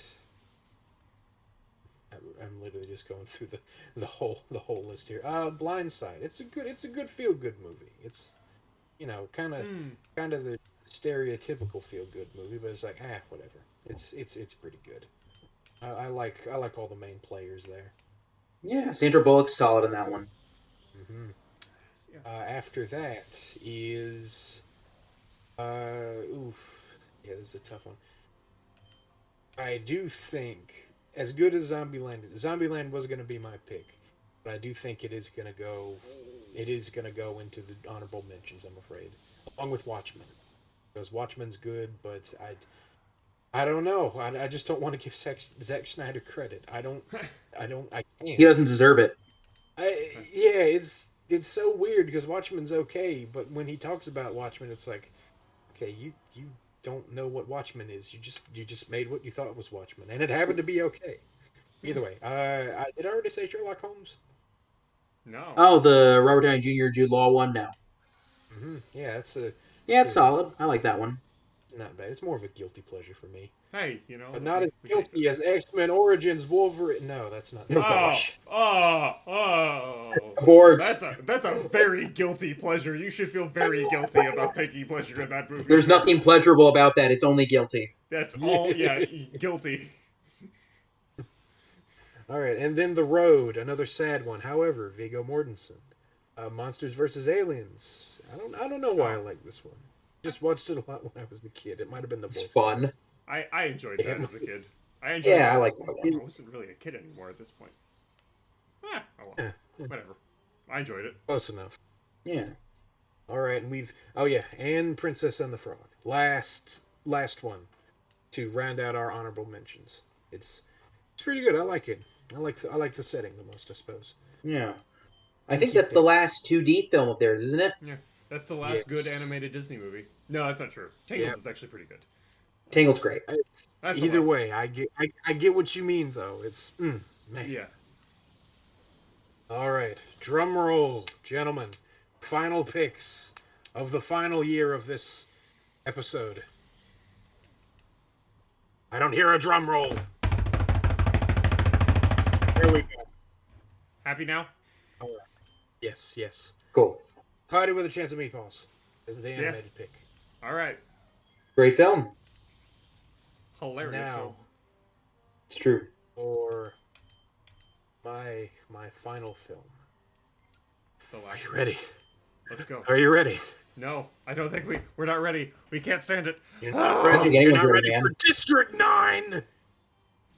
I still haven't seen that. I heard it's good though. Oh yeah, okay. District 9's great. It's my favorite kind of science fiction. The one that actually has a message behind it but doesn't beat you over the head with it. So it's like science fiction with a lesson. It's well, it's we can get down to brass tacks. It's in the end it's always supposed to have one, but it's like, it's pretty much a big alien ship shows up over South Africa. They're trying to they're trying to save themselves from their planet, and they're just like, then the world sets up like essentially one giant FEMA camp, and they're Mm. just, it's pretty much like, you know commentary on that stuff, and it's really interesting. I really like it's a the fact that it's such a lived-in world. This is like 5 years after they. It's like, it's I a gotcha. lesser movie would be like, oh, they landed and how do we deal with that? But no, this is like, all right, they've been here for 5 years and they're in this and they're in this camp, and it's just like, okay, well, and what is it? It's got a lot of. I would consider underrated actors in there and all. What is it? Uh, oh man, what is it? I can't pronounce his name, but he's like he's if there's a South African in a film, it's him. He was I think Maleficent's in I'm trying to think of something you guys probably seen and I seen too. I think he's that like evil king from Maleficent or something. Hmm. I don't know. I don't know. I I haven't don't seen know. Maleficent. Still good. It's good movie watch. It's And then it's- runner up is what is it? Quentin Tarantino's Inglourious Bastards. Hmm. And then that's it. We All There you did right. it. go. We did it. We Oh god, survived. We survived through No, this. That was that was impressive. a that was a marathon, boys. I didn't think I had it in me. Yeah. And not only did we survive, but we are almost to the end of this section of Pokemon Colosseum. When I finish this battle, this is the Deep King that we're fighting right now. The guy that we've been getting annoying emails about this whole time. This is him. Oh That's yeah, who I'm that fighting nerd. right now. So we're I would say this is assuming that I win this fight. This has been a rousing success. So you guys should take your bets now, children, on whether or not I can beat him. How many times have you lost to this guy? I have not lost to this Or guy yet. oh, it was the guy before that. Okay. Yeah, it was the Ein was the guy with the the Sephiroth looking the Sephiroth the scientist. Uh, That scientist looking. yes, yeah. No, I have not lost to this guy yet. But we are going to get Thor back, obviously, because why not? Sure. Thor. Speaking of There you superhero go. movies, I mean, I guess I'm gonna like hope as soon as this is finished, we'll be done for the night because it's starting to get late for me because I'm an old man. I go to bed at 10. Oh, man, it is getting late for you, isn't it? You know. Yeah, it is getting late for me. Is it past bedtime, old man? Yes, it is. What I just said. Ah, Lord Guru, you're so old and wise. You've been leading our people for so long. But I have a question. How old are you? I am this I many am years this old. many years old. Lord Guru, you didn't do anything. That's how old I am. Ah, yes. Excellent. Hmm. Oh, here. Oh I've crap. been- Oh I've crap. been rewatching it actually, and I've never seen it all the way through in one sitting. You never It's- Oh man, I have seen DBZ Abridged so many times. It's so good. Especially that arc. The Frieza arc is probably the best arc of DBZ Abridged. So, Ooh, that's the best arc of any Dragon Ball thing, if I'm being honest. And that's as a Dragon Ball novice. oh okay, hold on. All right, so we need to. I have to remember my I'm old sorry. tricks.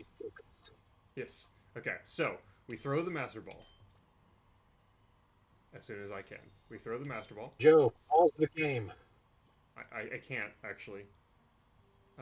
Okay, well, anyway, Jack, go over to Joe's house and massage his shoulder so he's focused. Okay, and then we switch the slot that it's in, Over the internet. Okay, close enough. and then we use a move, and I should preserve the Master Ball because I have one last Pokemon I need to catch. So, all right. I mean, it'll catch. It's the Master Ball. It doesn't miss. So, excellent. Shuckle was sent to the PC storage system. And we can take out the Sableye. Maybe not. Yeah, not quite. All right. Here we have the important thing. We have the Shuckle. So, well, that was very rude of you. Please stop throwing shadows at me. Does he have another? He doesn't. Oh, okay. We're getting the clear. We're in the clear. He's only got this last team member, so we're good. So, oh come on! No.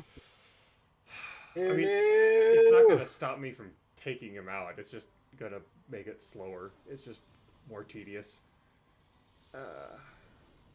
Suicune might. Nope, never mind. All right, and then now here we go. This is it. Oh, come on, Thor! Get your act together. Oh no. All right. There we go. Whew, never any doubt at all. That was super easy, barely inconvenience. All right, well, thank you very much for thank you very much for our audience for paying attention for listening in on this live recorded episode of Background Noise and for listening to us talk about our favorite movies and listening to me beat up a bunch of weirdos and steal their Pokemon. So, I Joe, believe. Joe, wait. Ooh, and I got cash. I got cash for stealing people's Pokemon. So, I mean, best of both worlds, really. So let's go over here. Let's go ahead and save. And I believe we're gonna be on next week to finish out with 2010 through 2022. I don't see why not. All I right. think so. Yeah. Excellent. And Well, until next time. If you've been listening, we appreciate it. wait. Well, Joe, is it possible to share? Is it possible to share the image that I sent you in the Discord chat?